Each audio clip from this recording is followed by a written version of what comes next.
ನಮಸ್ಕಾರ. Learn easy maths YouTube ಚಾನಲ್ಗೆ ಸ್ವಾಗತ. ನಾನು ಕಾವ್ಯ. ಈ ವಿಡಿಯೋದಲ್ಲಿ 7ನೇ ತರಗತಿಯ ಹೊಸ ಪಠ್ಯಕ್ರಮವಾದಂತಹ ಗಣಿತ ಪ್ರಕಾಶದಲ್ಲಿನ 2ನೇ ಅಧ್ಯಾಯ ಅಂಕಗಣಿತದ ಉಕ್ತಿಗಳು ಈ ಪಾಠದ ಬಗ್ಗೆ ಚರ್ಚಿಸಲಿದ್ದೇವೆ.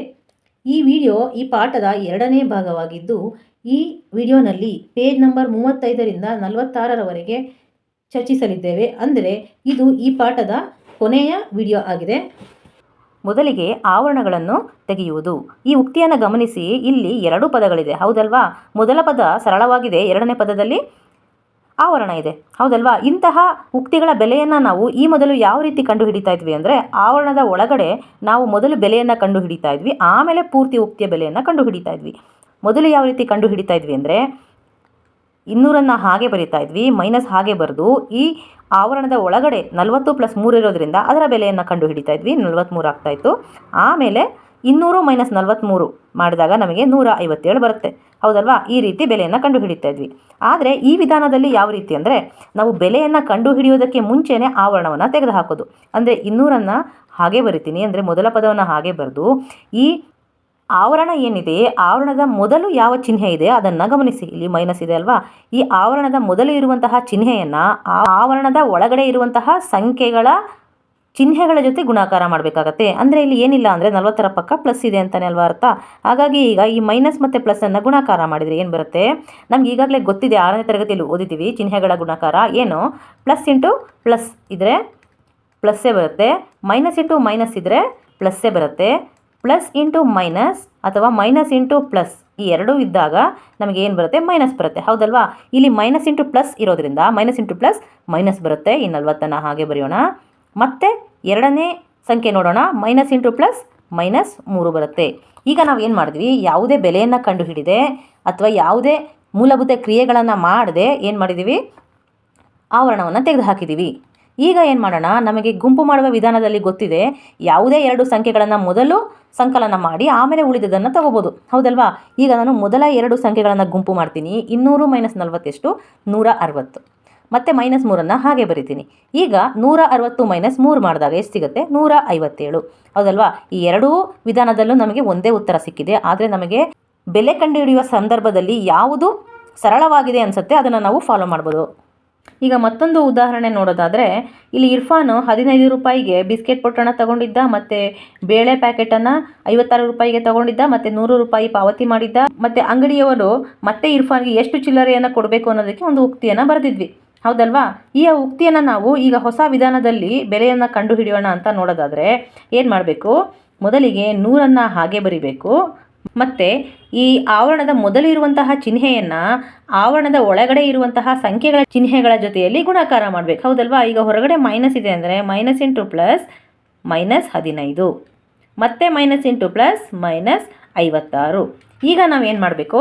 ಪದಗಳು ಸಿಕ್ಕಿದೆ, ಈಗ ಇದರ ಬೆಲೆಯನ್ನು ಕಂಡು ಹಿಡಿದ್ರೆ ಆಯಿತು, ಹೌದಲ್ವಾ? ಈಗ ನಾನು ಮೊದಲ 2 ಪದಗಳು ತಗೊಳ್ಳೋದಕ್ಕಿಂತ ಕೊನೆಯ 2 ಪದಗಳನ್ನು ತಗೊಳ್ತೀನಿ. ಯಾಕೆಂದರೆ ಇಲ್ಲಿ 100 ಇರೋದ್ರಿಂದ 100ರಿಂದ 15 ಕಳೆದು ಬಂದಿರೋಂತಹ ಉತ್ತರದಿಂದ ಮತ್ತೆ 50 ಕಳಿಬೇಕಾಗುತ್ತೆ. ಇದು ಸ್ವಲ್ಪ ನಮಗೆ ಟೈಮ್ ತಗೊಳುತ್ತೆ. ಅದರ ಬದಲು ಕೊನೆಯ 2 ಪದ ಅಂದರೆ 2ನೇ ಮತ್ತು 3ನೇ ಪದದ ಬೆಲೆಯನ್ನು ಫಸ್ಟು ಕಂಡು ಹಿಡಿಯೋಣ. ಅಂದರೆ ಇಲ್ಲಿ 2 ಮೈನಸ್ ಇದೆ. ಈಗ ಕೂಡಬೇಕಾ ಕಳಿಬೇಕಾ ಅಂತ ನೋಡೋದಾದರೆ, 2 ಧನ ಸಂಖ್ಯೆಗಳು ಬಂದಾಗ ಏನು ಮಾಡಬೇಕು? ಕೂಡಬೇಕು, ಹೌದಲ್ವಾ? ಕೂಡಬೇಕು ಮತ್ತು ಬಂದಿರುವಂತಹ ಮೊತ್ತಕ್ಕೆ ಪ್ಲಸ್ ಚಿಹ್ನೆಯನ್ನೇ ಹಾಕಬೇಕು. ಅದೇ ರೀತಿ 2 ಸಂಖ್ಯೆಗಳು ಋಣ ಸಂಖ್ಯೆಗಳಾಗಿದ್ದಾಗ ನಾವು 2ನ್ನು ಕೂಡಬೇಕು, ಋಣ ಚಿಹ್ನೆಯನ್ನೇ ಹಾಕಬೇಕಾಗತ್ತೆ. ಅದೇ ರೀತಿ ಇವಾಗ ಒಂದು ಧನ ಸಂಖ್ಯೆ ಇನ್ನೊಂದು ಋಣ ಸಂಖ್ಯೆ, ಅಥವಾ ಒಂದು ಋಣ ಸಂಖ್ಯೆ ಮತ್ತು ಇನ್ನೊಂದು ಧನ ಸಂಖ್ಯೆ ಇದ್ದಾಗ ಏನು ಮಾಡ್ತೀವಿ ಅಂತಂದರೆ, ಎರಡೂ ಸಂದರ್ಭದಲ್ಲೂ ಸಹ ಕಳೀತೀವಿ, ಅಂದರೆ ವ್ಯತ್ಯಾಸವನ್ನು ಕಂಡು ಹಿಡಿತೀವಿ. ಆದರೆ ದೊಡ್ಡ ಸಂಖ್ಯೆ ಯಾವುದಿರುತ್ತೆ, ಇವೆರಡರಲ್ಲಿ ಯಾವುದು ದೊಡ್ಡ ಸಂಖ್ಯೆ ಇರುತ್ತೆ, ಆ ದೊಡ್ಡ ಸಂಖ್ಯೆ ಹೊಂದಿರುವಂತಹ ಚಿಹ್ನೆಯನ್ನು ನಾವು ಹಾಕ್ತೀವಿ. ಈಗ ಏನು ಮಾಡಬೇಕು? ಇಲ್ಲಿ 2 ಮೈನಸ್ ಇದೆ ಅಂದರೆ 2 ಋಣ ಸಂಖ್ಯೆ ಆಯಿತು. ಅವಾಗ ಏನು ಮಾಡಬೇಕಂದ್ರೆ ನಾವು 2ನ್ನು ಕೂಡಿಸಬೇಕು ಮತ್ತು ಮೈನಸ್ ಚಿಹ್ನೆಯನ್ನೇ ಹಾಕಬೇಕು. 2 ಋಣ ಸಂಖ್ಯೆಗಳಾಗಿರೋದ್ರಿಂದ 2ನ್ನು ಕೂಡಿಸಬೇಕು. 15 ಮತ್ತು 56 2ನ್ನು ಕೂಡಿಸಿದರೆ ಎಷ್ಟು ಬರುತ್ತೆ? 5 6 11 ಆಗುತ್ತೆ, 1 ದಶಕ ಆಗುತ್ತೆ. 5 1 6 6 1 7 ಅಂದರೆ 71 ಬರುತ್ತೆ. ಮತ್ತು 2 ಋಣ ಸಂಖ್ಯೆ ಆಗಿರೋದ್ರಿಂದ ನಾವು ಮೈನಸನ್ನೇ ಹಾಕಬೇಕು. ಇವಾಗ ಏನು ಮಾಡಬೇಕು, 100ರಲ್ಲಿ 71 ಕಳಿಬೇಕು. ಎಷ್ಟು ಬರುತ್ತೆ? 29 ಬರುತ್ತೆ ಅಲ್ವಾ. ಎರಡು ಉತ್ತರನೂ ಒಂದೇ ಆಗಿದೆ. ನಾವು ಈ ಆವರಣದ ಒಳಗಡೆ ಇರುವಂತಹ ಸಂಖ್ಯೆಗಳನ್ನು ಮೊದಲು ಕೂಡಿಸಿ ನಂತರ 100ರಿಂದ ಕಳೆದ್ರೂ 29 ಬರುತ್ತೆ, ಅಥವಾ ಇಲ್ಲಿ ಕೂಡುವುದಕ್ಕಿಂತ ಮುಂಚೆನೇ ಆವರಣವನ್ನು ತೆಗೆದುಹಾಕಿ ಆಮೇಲೆ ಬೆಲೆಯನ್ನು ಕಂಡುಹಿಡಿದ್ರೂ ಸಹ 29 ಬರುತ್ತೆ. ಹೌದಲ್ವಾ.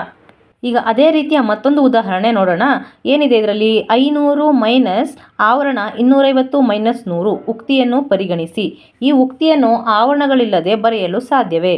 ಅಂದರೆ ಆವರಣಗಳಿಲ್ಲದೆ ಇದರ ಉಕ್ತಿಯನ್ನು ಬರೀಬಹುದಾ? ಅಂದರೆ 500 ಮೈನಸ್ ಆವರಣ 250 ಮೈನಸ್ 100 ಇದೆ. ಅಂದರೆ ಈ ಉಕ್ತಿಯಲ್ಲಿ ನಾವು ಏನು ಮಾಡಬೇಕು? ಆವರಣವನ್ನು ತೆಗೆದು ಹಾಕಬೇಕು ಅಂತ ಅರ್ಥ. ಈಗೇನು ಮಾಡ್ತೀವಿ? 500ನ್ನು ಹಾಗೆ ಬರೆಯೋಣ. ನಮಗೆ ಗೊತ್ತಿದೆ ಆಲ್ರೆಡಿ, ಆವರಣದ ಹೊರಗೆ ಇರುವಂತಹ ಮೈನಸ್ಸನ್ನು ಆವರಣದ ಒಳಗಡೆ ಇರುವಂಥ ಸಂಖ್ಯೆ ಜೊತೆಗೆ ಗುಣಾಕಾರ ಮಾಡಬೇಕು. ಈಗ 250ರ ಪಕ್ಕ ಏನಿದೆ? ಪ್ಲಸ್ ಇದೆ. ಹಾಗಾಗಿ ಮೈನಸ್ ಇಂಟು ಪ್ಲಸ್ ಏನು? ಮೈನಸ್ 250.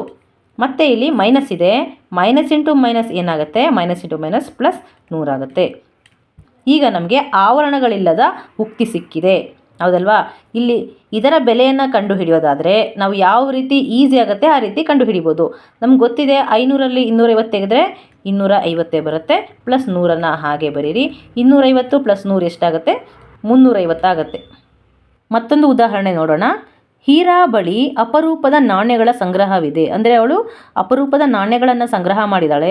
ಅವಳ ಬಳಿ ಒಂದು ಚೀಲದಲ್ಲಿ 28 ನಾಣ್ಯ ಇದೆ. ಅಂದರೆ ಅವಳ ಹತ್ರ ಒಂದು ಚೀಲ ಇದೆ, ಅದರಲ್ಲಿ 28 ನಾಣ್ಯಗಳನ್ನು ಕಲೆಕ್ಟ್ ಮಾಡಿಟ್ಟಿದ್ದಾಳೆ. ಮತ್ತು ಇನ್ನೊಂದು ಚೀಲದಲ್ಲಿ 35 ನಾಣ್ಯ ಇದೆ. ಅಂದರೆ ಇನ್ನೊಂದು ಚೀಲದಲ್ಲಿ 35 ನಾಣ್ಯಗಳಿದ್ದಾಳೆ. ಹಂಗಾದರೆ ಅವಳು ಒಟ್ಟು ಅವಳ ಹತ್ರ ಇರುವಂತಹ ನಾಣ್ಯಗಳೆಷ್ಟು? 28 ಪ್ಲಸ್ 35. ಹೌದಲ್ವಾ. ಅವಳು ತನ್ನ ಸ್ನೇಹಿತೆಗೆ 2ನೇ ಚೀಲದಿಂದ 10 ನಾಣ್ಯಗಳನ್ನು ಉಡುಗೊರೆಯಾಗಿ ನೀಡುತ್ತಾಳೆ. ಅಂದರೆ 35ರಲ್ಲಿ 10ನ್ನು ಅವಳು ಕೊಟ್ಬಿಡ್ತಾಳೆ. ಅಂದರೆ ಆ ಚೀಲದಲ್ಲಿ 2ನೇ ಚೀಲದಲ್ಲಿ 10 ಕಡಿಮೆ ಆಯ್ತಲ್ವಾ, ಹಾಗಾಗಿ 35 ಮೈನಸ್ 10 ಆಯಿತು. ಈಗ 35ರಲ್ಲಿ 10ನ್ನು ಕಳಿಬೇಕು. ಹೌದಲ್ವಾ. ಇಲ್ಲಿ ನಾವು ಆವರಣನ ಬಳಸೋದು ಸೂಕ್ತ. ಹೀರಾ ಬಳಿ ಉಳಿದಿರುವ ನಾಣ್ಯಗಳ ಸಂಖ್ಯೆಗೆ ಉಕ್ತಿಯನ್ನು ಬರೆಯಿರಿ. ಈಗ ನಾವು ಉಕ್ತಿಯನ್ನು ಬರೆದಿದ್ದೀವಿ. ಹೌದಲ್ವಾ. ಮತ್ತು ಈ ಉಕ್ತಿಯಲ್ಲಿ ನಾವು ಈ ಆವರಣವನ್ನು ತೆಗೆದು ಹಾಕೋದಾದರೆ ಯಾವ ರೀತಿ ತೆಗಿಬೇಕು? 28ನ್ನು ಹಾಗೆ ಬರಿತೀನಿ. ಮತ್ತು ಇಲ್ಲಿ 35ರ ಪಕ್ಕ ಪ್ಲಸ್ ಇದೆ. ಈಗ ಹೊರಗಡೆ ಇರುವಂತಹ ಪ್ಲಸ್ಸನ್ನು ಆವರಣದ ಒಳಗಡೆ ಇರುವಂತಹ ಸಂಖ್ಯೆಗಳ ಚಿಹ್ನೆಗಳ ಜೊತೆ ಗುಣಾಕಾರ ಮಾಡೋಣ. Plus into plus plus 35, plus into minus minus 10. ಹೌದಲ್ವಾ. ಇದು ಏನಾಯ್ತು? ಇವಾಗ ಆವರಣ ಇಲ್ಲದ ಉಕ್ತಿ ಆಯಿತು. ಇದರ ಬೆಲೆಯನ್ನು ಕಂಡುಹಿಡಿಯೋದಾದರೆ 28ನ್ನು ಹಾಗೆ ಬರೆದು ಕೊನೆ 2 ಪದಗಳ ವ್ಯತ್ಯಾಸವನ್ನು ಕಂಡುಹಿಡಿಯೋಣ. 35ರಲ್ಲಿ 10 ಕಳೆದರೆ ಎಷ್ಟು? 25. ಹೌದಲ್ವಾ. ಹಾಗಾದರೆ ಇಲ್ಲಿ ನಾನು ಪ್ಲಸ್ ಹಾಕಬೇಕಾ ಮೈನಸ್ ಹಾಕಬೇಕಾ ಅಂತ ನೋಡೋದಾದರೆ ಒಂದು ಪ್ಲಸ್ ಇದೆ, ಒಂದು ಮೈನಸ್ ಇದೆ, ಹಾಗಾಗಿ ಕಳೆದಿದ್ದೀವಿ. ಆದರೆ ಇವೆರಡರಲ್ಲಿ ದೊಡ್ಡ ಸಂಖ್ಯೆ 35 ಆಗಿರೋದ್ರಿಂದ 35ರ ಚಿಹ್ನೆ ಪ್ಲಸ್ ಆಗಿರೋದ್ರಿಂದ ನಾನಿಲ್ಲಿ ಪ್ಲಸ್ಸೇ ಹಾಕಬೇಕು. ಹೌದಲ್ವಾ. ಈಗ 28 ಪ್ಲಸ್ 25 ಎಷ್ಟು? ಈಗ ಇಲ್ಲಿ 28ರಲ್ಲಿ 25ಕ್ಕಿಂತ 3 ಜಾಸ್ತಿ ಇದೆ ಅಲ್ವಾ. ಆ 3ನ್ನು ಬೆರಳಲ್ಲಿ ಎಣಿಕೆ ಮಾಡಿ ಇಟ್ಕೊಳ್ಳಿ. 25 50 ಆಯಿತು. 50ಕ್ಕೆ 3 ಸೇರಿಸಿ 53 ಆಯಿತು. ನೀವಿಲ್ಲಿ ಗಮನಿಸ್ಬೋದು, ಉಕ್ತಿಗಳಲ್ಲಿನ ಆವರಣಗಳು ಏನಿದೆ ಅದರ ಮೊದಲು ಮೈನಸ್ ಚಿಹ್ನೆ ಬಂದರೆ ಏನಾಗುತ್ತೆ? ಇಲ್ಲಿ 40 ಮುಂಚೆ ಪ್ಲಸ್ ಇತ್ತು, ಇವಾಗ ಅದು ಮೈನಸ್ ಆಗಿದೆ. ಅದೇ ರೀತಿ 3 ಪ್ಲಸ್ ಇತ್ತು, ಮೈನಸ್ ಆಗಿದೆ. ಹೌದಲ್ವಾ. ಅದೇ ರೀತಿ 2ನೇ ಉದಾಹರಣೆಯಲ್ಲಿ ನೋಡಿದರೆ 15 ಪ್ಲಸ್ ಇತ್ತು, 56 ಪ್ಲಸ್ ಇತ್ತು. ಆದರೆ ಇಲ್ಲಿ ಬ್ರ್ಯಾಕೆಟನ್ನು ತೆಗೆದಾಗ ಎರಡೂ ಕೂಡ ಮೈನಸ್ ಆಗಿದೆ. 3ನೇ ಉದಾಹರಣೆಯಲ್ಲಿ ಬ್ರ್ಯಾಕೆಟ್ ಒಳಗಡೆ ಪ್ಲಸ್ ಮೈನಸ್ ಇದ್ದಿದ್ದು ಇವಾಗ ಮೈನಸ್ ಪ್ಲಸ್ ಆಯಿತು. ಅಂದರೆ ಏನಾಯಿತು? ಬದಲಾಯಿತಲ್ವಾ. ಬದಲಾಯಿತು. ಆದರೆ ಚಿಹ್ನೆ ಪ್ಲಸ್ ಇದ್ದಿದ್ದು ಮೈನಸ್ ಆಯಿತು, ಮೈನಸ್ ಇದ್ದಿದ್ದು ಪ್ಲಸ್ ಆಯಿತು. ಅದೇ ರೀತಿ ಬ್ರ್ಯಾಕೆಟ್ನ ಹೊರಗಡೆ ಪ್ಲಸ್ ಇದ್ದರೆ ಏನಾಗುತ್ತೆ ಅಂದರೆ, ಇಲ್ಲಿ ಮುಂಚೆ ಪ್ಲಸ್ ಇತ್ತು 35, ಈಗಲೂ 35 ಪ್ಲಸ್ಸೇ ಇದೆ. 10 ಮೈನಸ್ ಇತ್ತು, ಇವಾಗಲೂ ಮೈನಸ್ಸೇ ಇದೆ. ಇನ್ನೊಂದು ಉದಾಹರಣೆ ನೋಡೋದಾದರೆ ಇಲ್ಲಿ ನೋಡಿ, 56 ಪ್ಲಸ್ ಇತ್ತು, ಈಗಲೂ ಸಹ ಪ್ಲಸ್ ಇದೆ. ಮೈನಸ್ 15 ಇದ್ದಿದ್ದು ಈಗಲೂ ಮೈನಸ್ 15 ಇದೆ. ಇದರಲ್ಲಿ ನಾವು ಏನು ಗಮನಿಸ್ಬೋದಂದರೆ, ಬ್ರ್ಯಾಕೆಟ್ನ ಹೊರಗಡೆ ಮೈನಸ್ ಇದ್ದರೆ ಬ್ರ್ಯಾಕೆಟ್ನ ತೆಗೆದಾಗ ನಮಗೆ ಆ ಪದದ ಚಿಹ್ನೆ ಏನಾಗ್ತಾ ಇದೆ? ಬದಲಾಗ್ತಾ ಇದೆ. ಆದರೆ ಪ್ಲಸ್ ಇದ್ದಾಗ ಆ ಪದದ ಚಿಹ್ನೆ ಏನೂ ಬದಲಾಗಲ್ಲ, ಮುಂಚೆ ಯಾವ ಥರ ಇತ್ತು ಅದೇ ರೀತಿ ಇರುತ್ತೆ. ಹಾಗಿದ್ರೆ ನಾವು ಏನಂತ ಹೇಳ್ಬೋದು? ಆವರಣದ ಮೊದಲು ಋಣಚಿಹ್ನೆ ಇದ್ದು ಆವರಣ ತೆಗೆದಾಗ ಆವರಣದೊಳಗಿನ ಪದಗಳ ಚಿಹ್ನೆ ಬದಲಾಗುತ್ತದೆ. ಹೌದಲ್ವಾ. ಆವರಣದ ಮೊದಲು ಧನ ಚಿಹ್ನೆ ಇದ್ದು ಆವರಣ ತೆರೆದಾಗ ಆವರಣದೊಳಗಿನ ಪದಗಳ ಚಿಹ್ನೆ ಬದಲಾಗುವುದಿಲ್ಲ. ಆವರಣದ ಮೊದಲು ಧನ ಚಿಹ್ನೆ ಇದ್ದರೆ ಪದಗಳ ಚಿಹ್ನೆ ಬದಲಾಗುವುದಿಲ್ಲ. ಮತ್ತು ಋಣಚಿಹ್ನೆ ಇದ್ದರೆ ಪದಗಳ ಚಿಹ್ನೆ ಬದಲಾಗುತ್ತೆ. ಪದಗಳೊಂದಿಗೆ ಪ್ರಯೋಗ 1 ಅಂದರೆ ಒಂದು ಉಕ್ತಿಯ ಪದಗಳಲ್ಲಿ ಒಂದರ ಬೆಲೆಯನ್ನು ನಾವು ಹೆಚ್ಚು ಅಥವಾ ಕಡಿಮೆ ಮಾಡಿದಾಗ ಉಕ್ತಿಯ ಬೆಲೆ ಏನಾಗುತ್ತದೆ ಅಂದರೆ, ಈಗ ಉಕ್ತಿಗಳಲ್ಲಿ 2 ಅಥವಾ 2ಕ್ಕಿಂತ ಹೆಚ್ಚು ಪದಗಳಿರುತ್ತಲ್ವ, ಆ ಪದಗಳನ್ನು ನಾವು ಹೆಚ್ಚು ಅಥವಾ ಕಡಿಮೆ ಮಾಡಿದರೆ ಬೆಲೆಗೆ ಯಾವ ರೀತಿ ಎಫೆಕ್ಟ್ ಮಾಡುತ್ತೆ ಅನ್ನೋದನ್ನು ಇದರಲ್ಲಿ ನೋಡ್ತೀವಿ. ಕೆಲವು ಉಕ್ತಿಗಳನ್ನು ಮುಂದಿನ 3 ಕಂಬಸಾಲುಗಳಲ್ಲಿ ನೀಡಲಾಗಿದೆ. ಪ್ರತಿ ಕಂಬಸಾಲಿನಲ್ಲಿ ಮೊದಲ ಉಕ್ತಿಯಿಂದ 1 ಅಥವಾ ಹೆಚ್ಚಿನ ಪದಗಳನ್ನು ಬದಲಾಯಿಸಲಾಗಿದೆ. ಉದಾಹರಣೆಯನ್ನು ಗಮನಿಸಿ. ಸಾಧ್ಯವಾದಷ್ಟು ಕಡಿಮೆ ಲೆಕ್ಕಾಚಾರವನ್ನು ಮಾಡಿ ಬಿಟ್ಟ ಸ್ಥಳಗಳನ್ನು ಭರ್ತಿ ಮಾಡಿ. ಈ ಕೋಷ್ಟಕದಲ್ಲಿ ಎಷ್ಟೊಂದು ಉಕ್ತಿಗಳನ್ನು ಕೊಟ್ಟಿದ್ದಾರಲ್ವ, ಇಲ್ಲಿ ನಾವು ಇದರ ಬೆಲೆಗಳನ್ನು ಕಂಡುಹಿಡಿಬೇಕು. ಆದರೆ ಇಲ್ಲಿ ನಾವು ಲೆಕ್ಕಾಚಾರವನ್ನು ಮಾಡಬಾರ್ದು. ಒಂದು ಉಕ್ತಿಯಿಂದ ಇನ್ನೊಂದು ಉಕ್ತಿಗೆ ಎಷ್ಟು ಬದಲಾವಣೆಯಾಗಿದೆ ಅದನ್ನು ಗಮನಿಸಿಕೊಂಡು ನಾವು ಇದರ ಬೆಲೆಗಳನ್ನು ಕಂಡುಹಿಡಿತಾ ಹೋಗಬೇಕಾಗತ್ತೆ. ಉದಾಹರಣೆಗೆ ಮೊದಲ ಉಕ್ತಿ ನೋಡಿ, ಇಲ್ಲಿ 53 + -16 = 37 ಇದೆ. ಅಂದರೆ ನಾವಿಲ್ಲಿ ಏನು ಮಾಡ್ತಾ ಇದ್ದೀವಿ, ಕಳಿಬೇಕಲ್ವಾ. ಇಲ್ಲಿ ಕಳೀತಾ ಇದ್ದೀವಿ ಅಂದರೆ 53ರಿಂದ 16ನ್ನು ಕಳೆದ್ರೆ 37 ಬರುತ್ತೆ, ಹೌದಲ್ವಾ. ಈಗ ನೆಕ್ಸ್ಟ್ ಇಲ್ಲಿಂದ ಇಲ್ಲಿಗೆ ಮೊದಲ ಪದ 54 ಆಯಿತು, ಹೌದಲ್ವಾ. ಮತ್ತು ಎರಡನೇ ಪದ ಹೇಗಿದೆ ಹಾಗೇ ಇದೆ. ಹಾಗಾದರೆ ಬೆಲೆಯಲ್ಲಿ ಏನು ವ್ಯತ್ಯಾಸ ಆಯಿತು? ಅಂದರೆ ಇಲ್ಲಿನೂ ಸಹ ಒಂದು ಏರಿಕೆಯಾಗಿದೆ, ಹೌದಲ್ವಾ. ಮೊದಲ ಪದ ಏರಿಕೆ ಆದರೆ ಬೆಲೆನೂ ಸಹ ಏರಿಕೆ ಆಗುತ್ತೆ. ಇಲ್ಲಿ ಎಷ್ಟು ಏರಿಕೆ ಆಗುತ್ತೆ ಮೊದಲ ಪದ ಅಷ್ಟೇ ಏರಿಕೆ ನಾವು ಬೆಲೆಯಲ್ಲೂ ನೋಡ್ಬೋದು.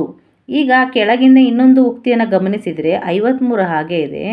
ಎರಡನೇ ಪದ ಏನಾಗಿದೆ, ಒಂದು ಕಡಿಮೆ ಆಗಿದೆ, ಹೌದಲ್ವಾ. 16 ಇದ್ದಿದ್ದು 15 ಆಗಿದೆ. ಇದರ ಬೆಲೆ ಎಷ್ಟು ಬರುತ್ತೆ ಅಂತ ಅಂದರೆ 38 ಬರುತ್ತೆ. ಯಾವ ರೀತಿ 38 ಬಂತು ಅಂತ ನೀವು ನೋಡೋದಾದರೆ, ಇಲ್ಲಿ ಎರಡನೇ ಪದ 1ರಷ್ಟು ಕಡಿಮೆ ಆದರೆ ಇಲ್ಲಿ ಅದರ ಬೆಲೆ 1ರಷ್ಟು ಜಾಸ್ತಿ ಆಗುತ್ತೆ. ಇದನ್ನು ನಾವು ಅಬ್ಸರ್ವ್ ಮಾಡಿದರೆ ಮೊದಲ ಪದ ಏರಿಕೆ ಆದರೆ ಬೆಲೆನೂ ಏರಿಕೆ ಆಗುತ್ತೆ, ಎರಡನೇ ಪದ ಏರಿಕೆ ಆದರೆ ಬೆಲೆ ಇಳಿಕೆ ಆಗುತ್ತೆ, ಅಥವಾ ಇದು ಇಳಿಕೆ ಆದರೆ ಬೆಲೆ ಏರಿಕೆ ಆಗುತ್ತೆ. ಎರಡನೇ ಕಂಬಸಾಲನ್ನು ನೋಡೋದಾದರೆ 53 + -16 ಎಷ್ಟು ಬರುತ್ತೆ, 37 ಇದೆ. ಇಲ್ಲಿ ಮೊದಲ ಪದ ಏನಾಯಿತು, 1ರಷ್ಟು ಕಮ್ಮಿ ಆಯಿತು. ಎರಡನೇ ಪದ ಹಾಗೇ ಇದೆ, ಹಾಗಾದರೆ ಬೆಲೆಯಲ್ಲೂ ಸಹ ಒಂದು ಕಮ್ಮಿ ಆಗಬೇಕಲ್ವಾ. ಉತ್ತರ 36. ನೆಕ್ಸ್ಟ್ ಇಲ್ಲಿ ಮೊದಲ ಪದ ಹೇಗಿದೆ ಹಾಗೇ ಇದೆ 53, ಆದರೆ ಎರಡನೇ ಪದ ಏನಾಗಿದೆ, 1ರಷ್ಟು ಏರಿಕೆಯಾಗಿದೆ. ಇಲ್ಲಿ 1ರಷ್ಟು ಏರಿಕೆ ಆದರೆ ಬೆಲೆ ಏನಾಗಬೇಕು, 1ರಷ್ಟು ಇಳಿಕೆಯಾಗಿ 36 ಬರುತ್ತೆ, ಹೌದಲ್ವಾ.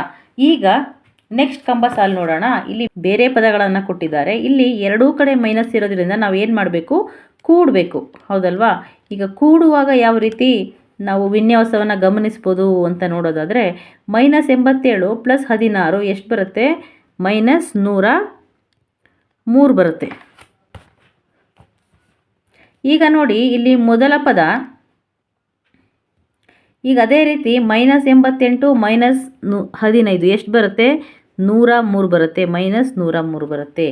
ಈಗ ನೀವು ಇಲ್ಲಿ ಗಮನಿಸಿ, ಯಾವುದೇ ವ್ಯತ್ಯಾಸ ಆಗಿಲ್ಲ ಬೆಲೆಯಲ್ಲಿ. ಅದನ್ನು ಯಾಕೆ ಅಂತ ಗಮನಿಸಿದರೆ, ಇಲ್ಲಿ ಮೊದಲ ಪದ 1ರಷ್ಟು ಏರಿಕೆಯಾಗಿದೆ, ಎರಡನೇ ಪದ 1ರಷ್ಟು ಇಳಿಕೆಯಾಗಿದೆ, ಹೌದಲ್ವಾ. ಒಂದು ಏರಿಕೆ ಒಂದು ಇಳಿಕೆ ಆದಾಗ ಅದೇನಾಯಿತು, ಅಲ್ಲೇ ಬ್ಯಾಲೆನ್ಸ್ ಆಯಿತು. ಒಂದು ಹೆಚ್ಚಾಗಿ ಮತ್ತೆ ಕಮ್ಮಿ ಆದಾಗ ಅದು -103 ಬಂತು. ಅದೇ ರೀತಿ -86 + -18 ಆದರೆ ಎಷ್ಟು ಬರುತ್ತೆ, ಉತ್ತರ -104 ಬಂತು. ಯಾಕೆ -104 ಬಂತು ಅಂತಂದರೆ, ಇಲ್ಲಿ ಮೊದಲ ಪದ 1 ಕಮ್ಮಿ ಆಗಿದೆ, ಹೌದಲ್ವಾ, 1 ಕಡಿಮೆ ಆಗಿದೆ. ಎರಡನೇ ಪದ 2 ಜಾಸ್ತಿ ಆಗಿದೆ, ಹೌದಲ್ವಾ. ಈಗ ಇದು -1 ಅಂದರೆ 1 ಕಡಿಮೆ ಆಗಬೇಕು, 103 ಇದ್ದಿದ್ದು 102 ಆಗುತ್ತೆ. ಮತ್ತೆ 2ನ್ನು ಸೇರಿಸ್ಬೇಕು, ಹಾಗಾಗಿ ಅದು ಏನಾಯಿತು, 104 ಆಯಿತು. ಕೊನೆಯ ಉದಾಹರಣೆ ನೋಡೋದಾದರೆ, ಇಲ್ಲಿ ನೋಡಿ -87 ಇದ್ದಿದ್ದು -97 ಆಯಿತು, ಅಂದರೆ 10 ಹೆಚ್ಚಾಯಿತು. ಅದೇ ರೀತಿ ಎರಡನೇ ಪದ 16 ಇದ್ದಿದ್ದು -26 ಆಯಿತು. ಎರಡೂ ಕಡೆ ಸಹ ಏನಾಗಿದೆ, 10 ಜಾಸ್ತಿ ಆಗಿದೆ. ಹಾಗಾಗಿ ಉತ್ತರ ಏನಾಗುತ್ತೆ, 20 ಜಾಸ್ತಿ ಆಗಬೇಕು. ಹಾಗಾದರೆ ಉತ್ತರ ಎಷ್ಟು, -123, ಹೌದಲ್ವಾ. ಓಕೆ, ಈಗ ಕಂಡುಹಿಡಿಯಿರಿ. ಮೊದಲನೇ ಪ್ರಶ್ನೆ, ಎರಡೂ ಬದಿಗಳ ಉಕ್ತಿಗಳು ಸಮವಾಗುವಂತೆ ಬಿಟ್ಟ ಸ್ಥಳಗಳನ್ನು ಸಂಖ್ಯೆಗಳಿಂದ ಮತ್ತು ಬಾಕ್ಸ್ಗಳನ್ನು ಕ್ರಿಯೆಯ ಚಿಹ್ನೆಗಳಿಂದ ಭರ್ತಿ ಮಾಡಿ. ಅಂದರೆ ಇಲ್ಲಿ ಏನಿದೆ, ಎರಡೂ ಉಕ್ತಿಗಳನ್ನು ಕೊಟ್ಟಿದ್ದಾರೆ, ಮಧ್ಯದಲ್ಲಿ ಸಮಚಿಹ್ನೆ ಇದೆ ಅಂದರೆ ಏನರ್ಥ, ಎರಡೂ ಉಕ್ತಿಗಳು ಸಮವಾಗಿದೆ ಅಂತಾನೆ ಅರ್ಥ. ಆದರೆ ಇಲ್ಲಿ ಸಮವಾಗಬೇಕಂದ್ರೆ ಇಲ್ಲಿ ಕೆಲವು ಖಾಲಿ ಜಾಗಗಳನ್ನು ಕೊಟ್ಟಿದ್ದಾರೆ. ಅಲ್ಲಿಗೆ ಯಾವ ಚಿಹ್ನೆ ಮತ್ತು ಯಾವ ಸಂಖ್ಯೆಗಳನ್ನು ಹಾಕಿದರೆ ಆಗ ಎರಡೂ ಬದಿಯ ಉಕ್ತಿಗಳು ಸಮ ಆಗ್ತವೆ ಅನ್ನೋದನ್ನು ನೋಡಿ ನಾವು ಇಲ್ಲಿ ಬಿಟ್ಟ ಸ್ಥಳವನ್ನು ಭರ್ತಿ ಮಾಡಬೇಕು. ಬ್ರ್ಯಾಕೆಟ್ನ ಹೊರಗಡೆ ಪ್ಲಸ್ ಇರೋದ್ರಿಂದ ಚಿಹ್ನೆಗಳು ಯಾವುದೇ ರೀತಿ ಬದಲಾಗಲ್ಲ. ಹಾಗಾಗಿ 6 - 4 ಹೌದಲ್ವಾ. ಈಗ ಅದೇ ರೀತಿ ಇಲ್ಲಿ ನೋಡಿ, ಈ ಕಡೆ 38 + 9 - 4 ಇದೆ. ಮತ್ತು ಈ ಕಡೆ 38 plus bracket dash box dash ಇದೆ. ಅಂದರೆ ಎರಡೂ ಸಂಖ್ಯೆಗಳು ಬರಬೇಕು ಮತ್ತು ಇಲ್ಲಿ ಒಂದು ಚಿಹ್ನೆ ಬರಬೇಕು. ಇಲ್ಲಿ ನೀವು ಗಮನಿಸಿ, ಇಲ್ಲಿ ಬ್ರ್ಯಾಕೆಟ್ನ ಹೊರಗೆ ಪ್ಲಸ್ ಇರೋದ್ರಿಂದ ಈ ಬಲಭಾಗದಲ್ಲಿ ಇರೋ ಚಿಹ್ನೆಗಳೇ ಇಲ್ಲೂ ಇರುತ್ತೆ ಹೌದಲ್ವಾ. ಹಾಗಾದರೆ ಇಲ್ಲಿ +9 ಬರುತ್ತೆ ಮತ್ತು -4 ಬರುತ್ತೆ ಹೌದಲ್ವಾ. ನೆಕ್ಸ್ಟ್ ಸಿ ಪ್ರಶ್ನೆ ನೋಡಿ, ಇಲ್ಲಿ ಬ್ರ್ಯಾಕೆಟ್ನ ಹೊರಗೆ ಮೈನಸ್ ಇದೆ, ಅದನ್ನು ಗಮನಿಸಿ. ಹಾಗಾದರೆ ಇಲ್ಲಿ ಬ್ರ್ಯಾಕೆಟ್ ರಿಮೂವ್ ಮಾಡಿದಾಗ ಇಲ್ಲಿರುವ ಪದಗಳ ಚಿಹ್ನೆ ಬದಲಾಗಬೇಕು. ಹಾಗಾಗಿ 24 ಹಾಗೆ ಬರೆದ್ರೆ ಇಲ್ಲಿ 6 ಪ್ಲಸ್ ಇರಬೇಕಿತ್ತು, ಅದರ ಮೈನಸ್ ಆಗುತ್ತೆ. ಮತ್ತು -× ಪ್ಲಸ್ಸು ಮೈನಸ್, ಇದು ಕರೆಕ್ಟಾಗಿದೆ ಹೌದಲ್ವಾ. ನೆಕ್ಸ್ಟ್ ಡಿ ಪ್ರಶ್ನೆಯನ್ನು ನೋಡಿ, ಈ ಕಡೆನೂ ಬ್ರ್ಯಾಕೆಟ್ ಇಲ್ಲ, ಈ ಕಡೆನೂ ಬ್ರ್ಯಾಕೆಟ್ ಇಲ್ಲ. ಅಂದರೆ ಇಲ್ಲಿ ಏನಿದೆ ಅದನ್ನೇ ನಾವಿಲ್ಲಿ ಬರಿಬೇಕು. -6 - 4. ನೆಕ್ಸ್ಟ್ ಈ ಪ್ರಶ್ನೆ 27 - 8 + 3. ಇಲ್ಲಿ ಬ್ರ್ಯಾಕೆಟ್ನ ಹೊರಗೆ ಮೈನಸ್ ಇರೋದ್ರಿಂದ ಇಲ್ಲಿ ಒಳಗೆ ಎರಡೂ ಧನ ಸಂಖ್ಯೆಗಳು, ಆದರೆ ಬ್ರ್ಯಾಕೆಟ್ ತೆಗೆದಾಗ ಇಲ್ಲಿ ಎರಡು ಋಣ ಸಂಖ್ಯೆಗಳಾಗಬೇಕು. ನೆಕ್ಸ್ಟ್ ಎಫ್ ಪ್ರಶ್ನೆಯನ್ನು ನೋಡಿದ್ರೆ, ಈ ಕಡೆ ಉಕ್ತಿಯಲ್ಲಿ 27 - 8 + 3 ಇದೆ. ಇಲ್ಲಿ ಹೊರಗಡೆ ಮೈನಸ್ ಇದೆ, ಅಂದಮೇಲೆ ಇಲ್ಲಿ ಏನಾಗಬೇಕು, ಚಿಹ್ನೆಗಳು ಬದಲಾಗಬೇಕು. ಇಲ್ಲಿ -8 ಇದೆ ಅಂದರೆ ಇದು +8 ಆಗುತ್ತೆ. ಇಲ್ಲಿ ಇದು +3 ಆಗಿರೋದ್ರಿಂದ ಇದು -3 ಆಗುತ್ತೆ ಹೌದಲ್ವಾ. ನೆಕ್ಸ್ಟ್ ಎರಡನೇ ಪ್ರಶ್ನೆ, ಆವರಣಗಳನ್ನು ತೆಗೆದು ಅದೇ ಬೆಲೆ ಹೊಂದಿರುವ ಉಕ್ತಿ ಬರೆಯಿರಿ. ಅಂದರೆ ಇಲ್ಲಿ ಉಕ್ತಿಗಳಿಗೆ ಆವರಣಗಳನ್ನು ಕೊಟ್ಟಿದ್ದಾರೆ. ಈ ಆವರಣವನ್ನು ತೆಗೆದಾಗ ಯಾವ ಉಕ್ತಿಗಳು ಒಂದೇ ರೀತಿ ಕಾಣಿಸ್ತವೆ, ಅಂದರೆ ಒಂದೇ ಬೆಲೆ ಬರಬಹುದು ಅಂತ ನಾವು ಯಾವಾಗ ಕಾಣಿಸುತ್ತೆ ಆ ರೀತಿಯಾಗಿ ನಾವು ಅದನ್ನು ಗುಂಪು ಮಾಡಿ ಬರಿಬೇಕಾಗತ್ತೆ. ಇಲ್ಲಿ ಎ ಪ್ರಶ್ನೆಯನ್ನು ತಗೊಂಡ್ರೆ, ಎನಲ್ಲಿ ನಾವು ಆ ಆವರಣವನ್ನು ತೆಗೆದರೆ ಏನಾಗುತ್ತೆ 14. ಇಲ್ಲಿ ಹೊರಗಡೆ ಪ್ಲಸ್ ಇರೋದ್ರಿಂದ ಏನು ವ್ಯತ್ಯಾಸ ಆಗಲ್ಲ. +12 +10. ಬಿ ಪ್ರಶ್ನೆಯನ್ನು ನೋಡಿದರೆ ಇಲ್ಲಿ 14 ಹಾಗೆ ಬರೆಯೋಣ. ಮತ್ತು ಇಲ್ಲಿ ಮೈನಸ್ ಇರೋದ್ರಿಂದ ಇವೆರಡರ ಚಿಹ್ನೆ ಬದಲಾಗಬೇಕು. -12 -10 ಹೌದಲ್ವಾ. ಸಿ ಪ್ರಶ್ನೆಯನ್ನು ನೋಡೋದಾದರೆ ಇಲ್ಲಿ ಪ್ಲಸ್ ಇರೋದ್ರಿಂದ ಹೇಗಿದೆ ಹಾಗೆ ಇರುತ್ತೆ, ಏನು ವ್ಯತ್ಯಾಸ ಆಗಲ್ಲ. 12 -10. ಡಿ ಪ್ರಶ್ನೆ ನೋಡೋದಾದರೆ 14 ಮೈನಸ್ ಇರೋದ್ರಿಂದ ಬದಲಾಗಬೇಕು. -12 +10 ಹೌದಲ್ವಾ. ನೆಕ್ಸ್ಟ್ ಈ ಪ್ರಶ್ನೆ ನೋಡಿ, ಇಲ್ಲಿ ಯಾವುದೇ ರೀತಿಯ ಬ್ರ್ಯಾಕೆಟ್ ಇಲ್ಲ, ಹಾಗಾಗಿ ಏನು ವ್ಯತ್ಯಾಸ ಆಗಲ್ಲ. ಇಲ್ಲಿ ಎಫ್ ನೋಡಿ 14, ಇಲ್ಲಿ ಹೊರಗಡೆ ಮೈನಸ್ ಇರೋದ್ರಿಂದ ಒಳಗಡೆ ಇರುವಂತಹ ಪದಗಳ ಚಿಹ್ನೆ ಬದಲಾಗಬೇಕು. +12 +10. ಈಗ ಮೊದಲನೇ ಉಕ್ತಿಯನ್ನು ಗಮನಿಸಿ, ಇಲ್ಲಿ 14 + 12 + 10. ಇಲ್ಲಿ ಈ ಕಡೆ ಯಾವ ಉಕ್ತಿ ಇದೆ, ಅದು 14 + 12 + 10 ಹೌದಲ್ವಾ. ಹಾಗಾದರೆ ಎ ಮತ್ತು ಎಫ್ ಎರಡು ಏನಿದೆ ಒಂದೇ ಬೆಲೆಯನ್ನು ಹೊಂದಿದೆ. ನೆಕ್ಸ್ಟ್ ಸಿ ಉಕ್ತಿ ನೋಡಿ, 14 + 12 - 10. ಇದು ಎಲ್ಲಿದೆ, ಈ ರೀತಿಯ ಉಕ್ತಿ ಯಾವುದೂ ಇಲ್ಲ. ನೆಕ್ಸ್ಟ್ -14 + 12 - 10. ಈ ಉಕ್ತಿಗೆ ಯಾವುದಾದ್ರೂ ಒಂದೇ ರೀತಿ ಇದೆಯಾ ಅಂದರೆ ಯಾವುದೂ ಇಲ್ಲ. ಮತ್ತು ಬಿ ಉಕ್ತಿಯ ರೀತಿ ಯಾವುದಾದ್ರೂ ಇದೆಯಾ, 14 - 12 - 10 ಯಾವುದೂ ಇಲ್ಲ. Next D 14 - 12 + 10. ಈ ರೀತಿಯ ಉಕ್ತಿ ಇದೆಯಾ ಅಂದರೆ ಅದನ್ನು ಸಹ ಇಲ್ಲ. ಹಾಗಾದರೆ ಒಂದೇ ಬೆಲೆಯ ಉಕ್ತಿ ಯಾವ್ದು, ಎ ಮತ್ತು ಎಫ್ ಅಷ್ಟೇ. ಮೂರನೇ ಪ್ರಶ್ನೆಯನ್ನು ನೋಡೋಣ. ಮುಂದಿನ ಉಕ್ತಿಗಳ ಬೆಲೆಗಳನ್ನು ಕಂಡುಹಿಡಿಯಿರಿ.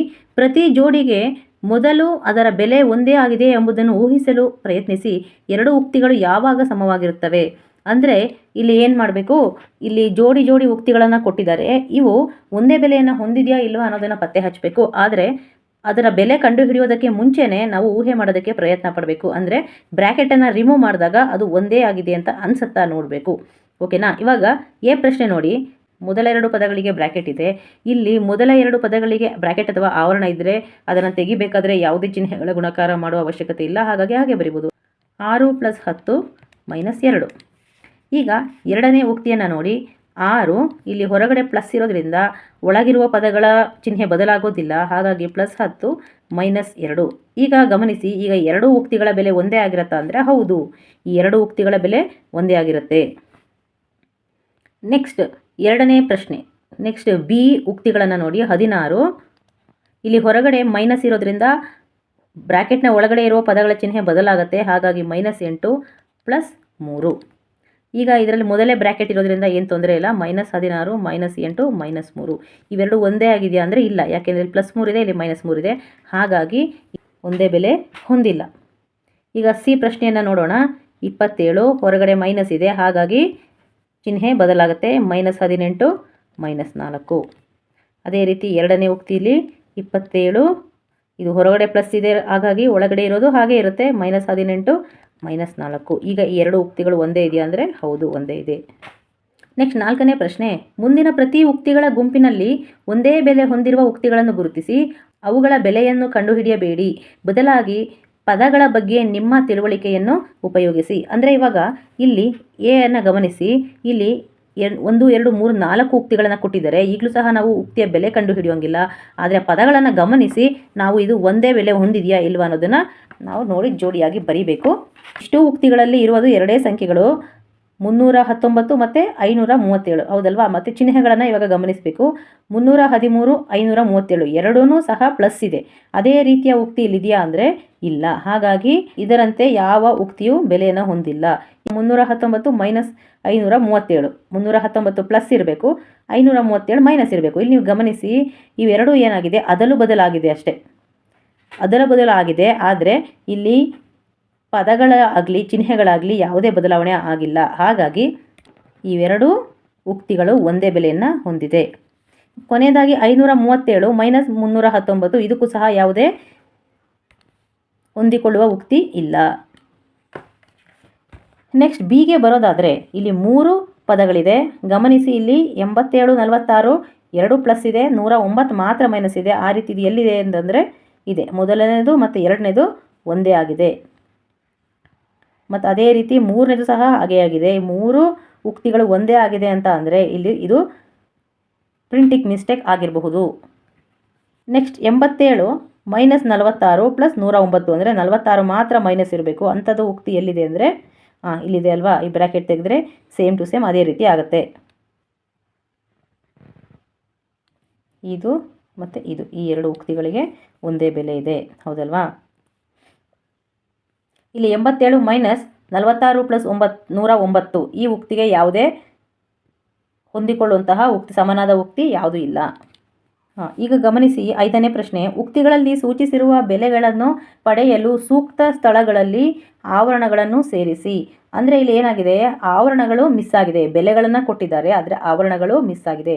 ಈ ಆವರಣಗಳು ಇಲ್ಲದೆ ಇರೋದ್ರಿಂದ ಈ ಉಕ್ತಿಗಳ ಬೆಲೆ ಎರಡೂ ಸಹ, ಈ ಉಕ್ತಿ ಮತ್ತು ಈ ಉಕ್ತಿಯ ಬೆಲೆ ಎರಡೂ ಏನಾಗ್ತಾ ಇಲ್ಲ, ಮ್ಯಾಚ್ ಆಗ್ತಾ ಇಲ್ಲ. ಈ ಮೊದಲನೇ ಪದ 34 ಆಗಿರೋದ್ರಿಂದ ಈಗ ನಾನು ಏನು ಮಾಡ್ತೀನಿ, 34ರಲ್ಲಿ ಈ ಬೆಲೆ ಇದೆ 13ನ್ನು ಕಳಿತೀನಿ ಅಂದ್ಕೊಳ್ಳಿ. ಈಗ ಕಳೆದ್ರೆ ಎಷ್ಟು ಬರುತ್ತೆ? 21 ಬರುತ್ತೆ. ಹಾಗಾಗಿ ಇಲ್ಲಿ ಮುಂದೆಗಡೆ ನಮಗೆ ಎಷ್ಟಿರಬೇಕು? 21 ಇದ್ದರೆ 34ರಲ್ಲಿ 13 ಬರುತ್ತೆ. ನೀವು ಇಲ್ಲಿ ಗಮನಿಸಿ, 12 ಮತ್ತು 9ನ್ನು ಕೂಡಿಸಿದರೆ ನಮಗೆ 21 ಸಿಗುತ್ತೆ. ಆದರೆ ಇಲ್ಲಿ ಮೈನಸ್ ಪ್ಲಸ್ ಇರೋದ್ರಿಂದ ಕೂಡಿಸೋದಕ್ಕಾಗಲ್ಲ. ನಾನೇನಾದರೂ ಈ ರೀತಿ ಬ್ರ್ಯಾಕೆಟ್ ಹಾಕಿದ್ರೆ ಏನಾಗುತ್ತೆ, ಇದು ಬ್ರ್ಯಾಕೆಟ್ ಒಳಗಡೆ ಮಲ್ಟಿಪ್ಲೈ ಮಾಡಿದಾಗ -9 -12 ಆಗುತ್ತೆ. ಆಗ -21 ಆಗುತ್ತೆ. ಆಗ 34 -21 13 ಆಗುತ್ತೆ. ಈಗೇನಾಗುತ್ತೆ, 34 ಮೈನಸ್ ಇರೋದ್ರಿಂದ ಒಳಗಡೆ ಇರುವಂತಹ ಪದಗಳ ಚಿಹ್ನೆ ಬದಲಾಗುತ್ತೆ. -9 -12. ಇವಾಗ 34 ಹಾಗೆ ಬರೆದ್ರೆ -9 -12 ಎಷ್ಟಾಗುತ್ತೆ? -21 ಆಗುತ್ತೆ. ಈಗ 34ರಲ್ಲಿ 21 ಕಳೆದ್ರೆ 13 ಉತ್ತರ ಸರಿಯಾಗಿ ಬರುತ್ತೆ. ನೆಕ್ಸ್ಟ್ ಅದೇ ರೀತಿ ಇಲ್ಲಿ 56 ಇದೆ, -14 -8 ಇದೆ. ಉತ್ತರ ಎಷ್ಟು ಬರಬೇಕು? 34 ಬರಬೇಕು. ಹಾಗಾದರೆ 56ರಲ್ಲಿ 34ನ್ನು ಕಳಿಯೋಣ. ಎಷ್ಟು ಬರುತ್ತೆ? 6ರಲ್ಲಿ 4 ಕಳೆದ್ರೆ 2, 5ರಲ್ಲಿ 3 ಕಳೆದ್ರೆ 2. ಅಂದರೆ ಇಲ್ಲಿ ಎಷ್ಟು ಬರಬೇಕು? 22 ಬರಬೇಕು. ಹೌದಲ್ವಾ? ಹಾಗಾದರೆ ಇಲ್ಲಿ ನೋಡಿ, 14 ಮತ್ತು 8 ಎರಡನ್ನು ಕೂಡಿಸಿದರೆ ಎಷ್ಟು ಬರುತ್ತೆ? 22 ಬರುತ್ತೆ. ಹೌದಲ್ವಾ? 56 -22 ಅಂದರೆ ವಾಪಸ್ಸು 34 ಬರುತ್ತೆ. ಹಾಗಾಗಿ ಇಲ್ಲಿ ಯಾವುದೇ ಆವರಣದ ಅವಶ್ಯಕತೆ ಇಲ್ಲ. ಹೀಗೇ ನಾವು ಇದರ ಬೆಲೆ ಕಂಡು ಹಿಡಿದ್ರೆ 34 ಬರುತ್ತೆ. ಅಥವಾ ಬ್ರ್ಯಾಕೆಟ್ ಹಾಕಲೇಬೇಕಂತಂದರೆ ಮೊದಲ 2 ಸಂಖ್ಯೆಗಳಿಗೆ ಹಾಕೋಣ, ಮೊದಲ 2 ಪದಗಳಿಗೆ ಹಾಕೋಣ. ಆವಾಗ ಇವಾಗಲೂ ಸಹ ಏನೇ ವ್ಯತ್ಯಾಸ ಆಗಲ್ಲ. 56ರಲ್ಲಿ 14 ಕಳೆದು ಆಮೇಲೆ -8 ಮಾಡಿದರೆ 34 ಬರುತ್ತೆ. ನೆಕ್ಸ್ಟ್ ಸಿ ಪ್ರಶ್ನೆ ನೋಡಿ, -22 -12 +10 +22 ಉತ್ತರ ಎಷ್ಟು ಬರಬೇಕು? -22 ಬರಬೇಕು. ಮೊದಲ ಪದ ಆಲ್ರೆಡಿ -22 ಇದೆ. ಹಾಗಾದರೆ ನಾವು ಏನು ಮಾಡಬೇಕು? ಈ 3 ಪದಗಳು 0 ಆಗೋ ಹಾಗೆ ಮಾಡಬೇಕು. ಈ 12 ಮತ್ತು 10ಕ್ಕೆ ಬ್ರ್ಯಾಕೆಟ್ ಹಾಕೋಣ. ಇವಾಗ ಏನಾಗುತ್ತೆ? ಇದು -22 ಮೈನಸ್ ಚಿಹ್ನೆಗಳ ಗುಣಾಕಾರ ಮಾಡಿದರೆ -12 -10 +22 ಆಗುತ್ತೆ. ಈಗ ಈ -12 -10 ಸೇರಿ 22 ಆಗುತ್ತೆ. ಇಲ್ಲೂ +22 ಇದೆ. ಹಾಗಾಗಿ ಇವೆರಡು ಕ್ಯಾನ್ಸಲ್ ಆಗಿ ಉಳ್ಕೊಳ್ಳೋದು -22 ಅಷ್ಟೇ. ನೆಕ್ಸ್ಟ್ 6ನೇ ಪ್ರಶ್ನೆ, ಪದಗಳು ತಮ್ಮ ಬೆಲೆಗಳನ್ನು ಹೇಗೆ ಬದಲಾಯಿಸುತ್ತವೆ ಎಂಬ ತರ್ಕವನ್ನು ಮಾತ್ರ ಉಪಯೋಗಿಸಿ ಸಮಚಿಹ್ನೆಯ ಎರಡೂ ಬದಿಯಲ್ಲಿರುವ ಉಕ್ತಿಗಳು ಸಮವಾಗುವಂತೆ ಬಿಟ್ಟ ಸ್ಥಳಗಳನ್ನು ಭರ್ತಿ ಮಾಡಿ. ಇದು ತುಂಬ ಸುಲಭವಾದ ಪ್ರಶ್ನೆ. ಇಲ್ಲಿ ನೋಡಿ, ಈ ಕಡೆ ಎರಡೂ ಕಡೆ ಉಕ್ತಿಗಳನ್ನು ಕೊಟ್ಟಿದ್ದಾರೆ. ಮತ್ತು ಇಲ್ಲಿ ಎರಡೂ ಉಕ್ತಿಗಳು ಸಮ ಆಗಬೇಕು. ಇಲ್ಲಿ ಬಿಟ್ಟ ಸ್ಥಳ ತುಂಬಬೇಕು. ಹಾಗಾಗಿ ಇಲ್ಲಿ 423 ಪ್ಲಸ್ ಡ್ಯಾಶ್ ಇದೆ ಈಕ್ವಲ್ಸ್ 419 ಪ್ಲಸ್ ಡ್ಯಾಶ್ ಇದೆ. ಇಲ್ಲಿ ನಾವು ಏನು ಮಾಡ್ಬೋದು?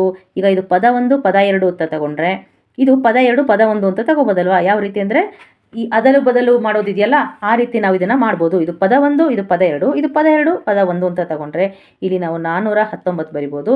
ಇಲ್ಲಿಗೆ 423 ಬರಿಬೋದು. ಹೌದಲ್ವಾ? ಇವಾಗ ಈ ಎರಡೂ ಉಕ್ತಿಗಳು ಸಮ ಆಯಿತು. ಅದೇ ರೀತಿ ಬಿ ಪ್ರಶ್ನೆ ನೋಡೋದಾದರೆ 207ರಲ್ಲಿ 68ನ್ನು ಕಳೀತಾ ಇದ್ದೀವಿ. ಹಾಗಾದರೆ 210ರಲ್ಲಿ ಎಷ್ಟನ್ನು ಕಳಿಬೇಕು ಅಂತ ನೋಡೋದಾದರೆ ನಮಗೆ ಗೊತ್ತಿದೆ, ಪದಗಳನ್ನು ಹೆಚ್ಚಿಗೆ ಮಾಡೋದು ಕಮ್ಮಿ ಮಾಡೋದ್ರಿಂದ ಇದರ ಬೆಲೆಯನ್ನು ಕಂಡು ಹಿಡಿಯೋದು ನಮಗೆ ಗೊತ್ತು. ಹಾಗಾಗಿ ಇಲ್ಲಿ ನೋಡಿ, ಮೊದಲ ಪದ 207ರಿಂದ 210 ಆಗಿದೆ ಅಂದರೆ ಎಷ್ಟು ಏರಿಕೆಯಾಗಿದೆ? 3ರಷ್ಟು ಏರಿಕೆಯಾಗಿದೆ. ಹಾಗಾದರೆ ಇಲ್ಲಿ 68 ಇದ್ದಿದ್ದು 3ರಷ್ಟು ಏರಿಕೆ ಆದರೆ ಎಷ್ಟಾಗುತ್ತೆ? 71 ಆಗುತ್ತೆ. ಈಗ ಎರಡು ಉಕ್ತಿಗಳ ಬೆಲೆ ಒಂದೇ ಆಗುತ್ತೆ. ಹೌದಲ್ವಾ? ನೆಕ್ಸ್ಟ್ 7ನೇ ಪ್ರಶ್ನೆ, 2, 3 ಮತ್ತು 5 ಸಂಖ್ಯೆಗಳನ್ನು ಮತ್ತು ಪ್ಲಸ್ ಮತ್ತು ಮೈನಸ್ ಕ್ರಿಯೆಗಳನ್ನು ಹಾಗೂ ಆವರಣಗಳನ್ನು ಅಗತ್ಯತೆಗೆ ಅನುಗುಣವಾಗಿ ಉಪಯೋಗಿಸಿಕೊಂಡು ಸಾಧ್ಯವಾದಷ್ಟು ವಿಭಿನ್ನ ಬೆಲೆಗಳನ್ನು ಪಡೆಯುವಂತೆ ಉಕ್ತಿಗಳನ್ನು ರಚಿಸಿ. ಉದಾಹರಣೆ ಕೊಟ್ಟಿದ್ದಾರೆ. 2 - 3 + 5 = 4 ಮತ್ತು 3 ಮೈನಸ್ ಬ್ರಾಕೆಟ್ನಲ್ಲಿ 5 - 2 = 0. ಈಗ ನಾವು ಏನು ಮಾಡಬೇಕು? ಕೇವಲ 2 ಮತ್ತು 3 ಮತ್ತು 5ನ್ನು ಪದಗಳನ್ನಾಗಿ ಬಳಸ್ಕೊಂಡು ಅವುಗಳ ಮಧ್ಯೆ ಪ್ಲಸ್ ಮತ್ತು ಮೈನಸ್ ಕ್ರಿಯೆಗಳನ್ನು ಮಾತ್ರ ಬಳಸ್ಕೊಂಡು ಅಗತ್ಯವಿದ್ದರೆ ಆವರಣವನ್ನು ಬಳಸ್ಕೊಂಡು ನಾವು ಉಕ್ತಿಗಳನ್ನು ರಚಿಸಬೇಕಾಗತ್ತೆ. ಈಗ ಒಂದಷ್ಟು ಉಕ್ತಿಗಳನ್ನು ರಚನೆ ಮಾಡೋಣ. 2 + 3 + 5. ಈಗ 3ಕ್ಕೂ ನಾನು ಪ್ಲಸ್ ಹಾಕ್ತೀನಿ. ಆಗ ಉತ್ತರ ಎಷ್ಟು ಬರುತ್ತೆ? 5 3 8 10 ಬರುತ್ತೆ. ಹೌದಲ್ವಾ? ಈಗ ಏನು ಮಾಡೋಣ? ಮೊದಲ 2ನ್ನು ಪ್ಲಸ್ ಇಟ್ಕೊಂಡು 3ನೇದನ್ನು ಮೈನಸ್ ಮಾಡೋಣ. ಎಷ್ಟು ಬಂತು ಉತ್ತರ? 2 + 3 5 5 - 5 0. ಈಗ 2 - 3 + 5. ಈಗ ಉತ್ತರ ಎಷ್ಟು ಬರುತ್ತೆ? 5 2 7 7 - 3 4 ಬರುತ್ತೆ. ಹೌದಲ್ವಾ? ಈಗ ನೆಕ್ಸ್ಟ್ 2ನ್ನು ಮೈನಸ್ ಮಾಡೋಣ. ಎಷ್ಟು ಬರುತ್ತೆ? ಈಗ 2 ಮೈನಸ್ ಇದ್ದರೆ ನಾವು ಕೂಡಬೇಕಾಗತ್ತೆ. -3 - 5 -8 ಆಗುತ್ತೆ. -8 + 2 -6 ಬರುತ್ತೆ. ಹೌದಲ್ವಾ? ಈಗ ನೆಕ್ಸ್ಟ್ ಎಲ್ಲನೂ ಮೈನಸ್ ಮಾಡೋಣ. -2 -3 -5. ಎಲ್ಲ ಮೈನಸ್ ಇರೋದ್ರಿಂದ ನಾವು ಕೂಡಬೇಕಾಗತ್ತೆ. 5 3 8 8 2 10 ಆದರೆ -10. ಹೌದಲ್ಲ? ಅಷ್ಟೇನಾ? ಇದಕ್ಕಿಂತ ಜಾಸ್ತಿ ಉಕ್ತಿ ಬರೆಯೋಕ್ಕಾಗೋದಿಲ್ವಾ? ನೋಡೋಣ. ಈಗ ನಾನೇನು ಮಾಡ್ತೀನಿ? 2 - 3 + 5 ಆಗುತ್ತಲ್ವಾ? ಇದರ ಬೆಲೆ ಏನಾಗುತ್ತೆ? ಇಲ್ಲಿ 2 ಮೈನಸ್ ಇರೋದ್ರಿಂದ 2ರ ಚಿಹ್ನೆಗಳು ಬದಲಾಗುತ್ತೆ. ಆವಾಗ ಇದು ಈ ಉಕ್ತಿ ಥರ ಆಗುತ್ತೆ. ಹೌದಲ್ವಾ? ಇದೇ ಉಕ್ತಿಯ ಥರ ಬರುತ್ತೆ. ಆಗಾಗ ಇದ್ರ ಬೆಲೆ ಎಷ್ಟು ಬರುತ್ತೆ? -6 ಬರುತ್ತೆ. ನೆಕ್ಸ್ಟ್ ಈಗ 2 - 3 - 5 ಹಾಕ್ತೀನಿ. ಇವಾಗ ಇಲ್ಲಿ ಮೈನಸ್ ಇರೋದ್ರಿಂದ ಇವುಗಳ ಚಿಹ್ನೆ ಬದಲಾಗಬೇಕು. 2 - 3 + 5 ಅಂದರೆ ಈ ಉಕ್ತಿಯ ರೀತಿ ಬರುತ್ತೆ. ಹಾಗಾಗಿ ಅದರ ಬೆಲೆ 4 ಬರುತ್ತೆ. ಹೌದಲ್ವಾ? ನೆಕ್ಸ್ಟ್ 2 - -3 - 5 ಇವಾಗ ಯಾವ ರೀತಿ ಆಗುತ್ತೆ? ಈಗ 2 ಇದು ಮೈನಸ್ ಇರೋದ್ರಿಂದ ಚಿಹ್ನೆ ಬದಲಾಗುತ್ತೆ. +3 + 5 ಅಂದರೆ ಈ ಮೊದಲ ಉಕ್ತಿ ಏನಿದೆ ಅದೇ ರೀತಿ ಆಗುತ್ತೆ. ಆಗ ಉತ್ತರ 10 ಬರುತ್ತೆ. ಹೌದಲ್ವಾ? ಈಗ ಬೇಕಿದ್ರೆ ಇಲ್ಲಿಗೂ ಮೈನಸ್ ಹಾಕ್ಕೊಂಡು ಸೇಮ್ ರಿಪೀಟ್ ಮಾಡ್ಬೋದು. -2 - 3 + 5 ಈಗೇನಾಗುತ್ತೆ? ಮೈನಸ್ ಇರೋದ್ರಿಂದ ಇದರ ಎಲ್ಲ ಇದು ಮೈನಸ್ ಇದೆ, ಇವೆರಡೂ ಮೈನಸ್ ಆಗುತ್ತೆ, 3 ಮೈನಸ್ ಆಗುತ್ತೆ. ಆಗ ಅದರ ಬೆಲೆ -10 ಆಗುತ್ತೆ. ಈ ರೀತಿ ಇನ್ನೂ ಕೆಲವು ಉಕ್ತಿಗಳನ್ನು ಬರಿತಾ ಹೋಗ್ಬೋದು. ನೆಕ್ಸ್ಟ್ 8ನೇ ಪ್ರಶ್ನೆ, ಜಶೋಧ ಒಂದು ಸಂಖ್ಯೆಯಿಂದ 9ನ್ನು ಕಳೆಯಬೇಕಾದಾಗಲೆಲ್ಲ 10ನ್ನು ಕಳೆದು ಅದಕ್ಕೆ 1ನ್ನು ಕೂಡುತ್ತಾಳೆ. ಉದಾಹರಣೆಗೆ 36 - 9 = 26 +1. ಅವಳು ಏನು ಮಾಡ್ತಾಳೆ, ಇವಾಗ ಉದಾಹರಣೆ ಕೊಟ್ಟಿದ್ದಾರೆ, 36ರಲ್ಲಿ ಅವಳು 9 ಕಳಿಬೇಕಾಗಿತ್ತು. ಅದಕ್ಕೆ ಅವಳು ಏನು ಮಾಡ್ತಾಳೆ, ಈ 36ರಿಂದ 9 ಕಳಿಯೋದಕ್ಕಿಂತ 36ರಿಂದ 10 ಕಳಿತಾಳೆ. ಆವಾಗ ಎಷ್ಟು ಬರುತ್ತೆ ಉತ್ತರ? 26 ಬರುತ್ತೆ. ಆಗ ಬಂದಿರೋ ಉತ್ತರಕ್ಕೆ +1 ಸೇರಿಸ್ತಾಳೆ. ಆಗ ಉತ್ತರ ಎಷ್ಟಾಗುತ್ತೆ? 27 ಆಗುತ್ತೆ. ಯಾಕೆ 1 ಕೂಡಿಸ್ತಾಳೆ ಅಂತಂದರೆ, ಇಲ್ಲಿ 9 ಕಳೆಯೋ ಜಾಗದಲ್ಲಿ 10 ಕಳೆದಿದ್ದೀವಿ ಅಂದರೆ ಒಂದು ಎಕ್ಸ್ಟ್ರಾ ಕಳೆದಿರೋದ್ರಿಂದ ಅದನ್ನು ಉತ್ತರಕ್ಕೆ 1 ಸೇರಿಸ್ತೀವಿ. ಅವಳು ಯಾವಾಗಲೂ ಸರಿಯಾದ ಉತ್ತರವನ್ನು ಪಡೆಯುತ್ತಾಳೆ ಎಂದು ನೀವು ಭಾವಿಸುತ್ತೀರಾ? ಮತ್ತು ಯಾಕೆ? ಹೌದು, ಈ ರೀತಿ ಮಾಡೋದ್ರಿಂದ ಅವಳು ಸರಿಯಾದ ಉತ್ತರವನ್ನು ಪಡಿತಾಳೆ ಮತ್ತು ಸುಲಭವಾಗಿ ಉತ್ತರವನ್ನು ಪಡಿತಾಳೆ. ನೆಕ್ಸ್ಟ್ ಬಿ ಪ್ರಶ್ನೆ ನೋಡಿ. ನೀವು ಇದೇ ರೀತಿಯ ಇತರೆ ತಂತ್ರಗಳ ಬಗ್ಗೆ ಯೋಚಿಸಬಲ್ಲಿರಾ? ಕೆಲವು ಉದಾಹರಣೆಗಳನ್ನು ನೀಡಿ. ಇವಾಗ ಅವಳು 9 ಕಳೆಯೋದಕ್ಕೆ ಟ್ರೈ ಮಾಡಿದ್ಲು. ಈಗ ನಾವು 19 ಕಳೆಯೋದಕ್ಕೂ ಟ್ರೈ ಮಾಡ್ಬೋದು, ಹೌದಲ್ವಾ? ಈಗ 36ರಲ್ಲಿ 19 ಕಳಿಬೇಕು, ಹೌದಲ್ವಾ? ಆದರೆ ಇದು ತಕ್ಷಣಕ್ಕೆ ನಮಗೆ ಹೊಳೆಯೋದಿಲ್ಲ. ಆವಾಗ ಏನು ಮಾಡ್ತೀವಿ? 19 ಬದಲು 20 ಕಳಿಬೋದು. 36ರಲ್ಲಿ 20 ಕಳೆದ್ರೆ ಎಷ್ಟಾಯಿತು? 6, 16 ಆಯಿತು. ಆದರೆ ಇಲ್ಲಿ ಒಂದು ಎಕ್ಸ್ಟ್ರಾ ಕಳೆದಿರೋದ್ರಿಂದ ಇಲ್ಲಿ +1 ಸೇರಿಸ್ಬೋದು. ಹಾಗಾಗಿ ಉತ್ತರ ಎಷ್ಟಾಗುತ್ತೆ? 17 ಆಗುತ್ತೆ. ಅದೇ ರೀತಿ 29 ಸಹ ಕಳಿಬೋದು. ಆವಾಗ ಏನಾಗುತ್ತೆ? 36ರಲ್ಲಿ 29 ಕಳೆಯೋದಕ್ಕಿಂತ 30 ಕಳೆದ್ರೆ 6 ಬರುತ್ತೆ. ಆಗ +1 ಸೇರಿಸಬೇಕು. ಉತ್ತರ ಎಷ್ಟಾಗುತ್ತೆ? 7 ಆಗುತ್ತೆ, ಹೌದಲ್ವಾ? ಇದೇ ರೀತಿ ಬಿಡಿ ಸ್ಥಾನದಲ್ಲಿ 9 ಬರುವಂತಹ ಎಲ್ಲ ಸಂಖ್ಯೆಗೂ ನಾವು ಇದೇ ವಿಧಾನವನ್ನು ಬಳಸಬಹುದು. ಈಗ ಅದೇ ರೀತಿ 10ಕ್ಕಿಂತ 1 ಜಾಸ್ತಿ ಅಂದರೆ 11, 21, 31 ಇದಕ್ಕೂ ಸಹ ನಾವು ಇದೇ ವಿಧಾನವನ್ನು ಅನುಸರಿಸ್ಬೋದು. ಈಗ ನಾನು 11 ತಗೊಳ್ತೀನಿ ಅಂದ್ಕೊಳ್ಳಿ. 36ರಲ್ಲಿ 11 ಕಳೆದರೆ ಎಷ್ಟು? 25, ಹೌದಲ್ವಾ? ಈಗ ನಾನು ಇದನ್ನು 10 ಬಳಸ್ಕೊಂಡು ಮಾಡಿದರೆ ಏನಾಗುತ್ತೆ? 36 - 10 ಎಷ್ಟಾಯಿತು? 26 ಆಯಿತು. ಇಲ್ಲಿ ಗಮನಿಸಿ, ನಾವು 11 ಕಳೆಯೋದಕ್ಕೆ 10 ಕಳೆದಿದ್ದೀವಿ ಅಂದರೆ 1 ಕಡಿಮೆ ಕಳೆದಿದ್ದೀವಿ. ಹಾಗಾಗಿ ಮತ್ತೆ ಇನ್ನೂ 1ರಿಂದ ಕಳಿಬೇಕು. ಆಗ ಉತ್ತರ ಎಷ್ಟು ಬರುತ್ತೆ? 25. ಅದೇ ರೀತಿ ಈಗ 21 ತಗೊಳ್ಳೋಣ. 36 - 21 ಕಳಿಬೇಕಾಗಿರುತ್ತೆ. ನಾವು 21 ಕಳೆಯೋದ್ರ ಬದಲು 20ರಿಂದ ಕಳೆಯೋಣ. ಆವಾಗ ಉತ್ತರ ಎಷ್ಟು ಬರುತ್ತೆ? 16 ಬರುತ್ತೆ. ಆದರೆ ಇಲ್ಲಿ 1 ಕಡಿಮೆ ಕಳೆದಿರೋದ್ರಿಂದ ಮತ್ತೆ ಇನ್ನೂ 1 ಕಳೀರಿ. ಆವಾಗ ಎಷ್ಟಾಗುತ್ತೆ? ಉತ್ತರ 15 ಬರುತ್ತೆ, ಹೌದಲ್ವಾ? ಇದೇ ರೀತಿ ನಾವು ಮುಂದುವರಿಸ್ತಾ ಹೋಗ್ಬೋದು. ಈಗ ಒಂದು ಸಂಖ್ಯೆ 48 ಇದೆ. ಅದರಲ್ಲಿ ನಾನು 12 ಕಳಿಬೇಕಾಗತ್ತೆ. ಆವಾಗ ಏನು ಮಾಡೋದು? 48ರಿಂದ 10 ಕಳೆಯೋಣ ಫಸ್ಟ್. ಆವಾಗ ಎಷ್ಟು ಬರುತ್ತೆ? 38 ಬರುತ್ತೆ. ಇನ್ನೂ 2 ಬಾಕಿ ಇರೋದ್ರಿಂದ ಮತ್ತೆ 2 ಕಳೀರಿ. ಇವಾಗ ಉತ್ತರ ಎಷ್ಟು ಬಂತು? 36, ಹೌದಲ್ವಾ? 10ಕ್ಕಿಂತ ಕಡಿಮೆ ಆದರೆ ನಾವು ಮತ್ತೆ ಬಂದಿರೋ ಉತ್ತರದಲ್ಲಿ ಕೂಡ್ತೀವಿ ಉಳಿದದ್ದನ್ನು. ಆದರೆ 10ಕ್ಕಿಂತ ಹೆಚ್ಚಾದಾಗ ನಾವು ಕಳಿತೀವಿ, ಹೌದಲ್ವಾ? ಈ ರೀತಿ ಬೇಕಾದಷ್ಟು ಸಂಖ್ಯೆಗಳನ್ನು ನಾವು ಮಾಡ್ತಾ ಹೋಗ್ಬೋದು. ನೆಕ್ಸ್ಟ್ 9ನೇ ಪ್ರಶ್ನೆ. ಮುಂದಿನ 2 ಉಕ್ತಿಗಳನ್ನು ಪರಿಗಣಿಸಿ. ಇಲ್ಲಿ ಎ ಉಕ್ತಿ ಇದೆ ನೋಡಿ, 73 - 14 +1.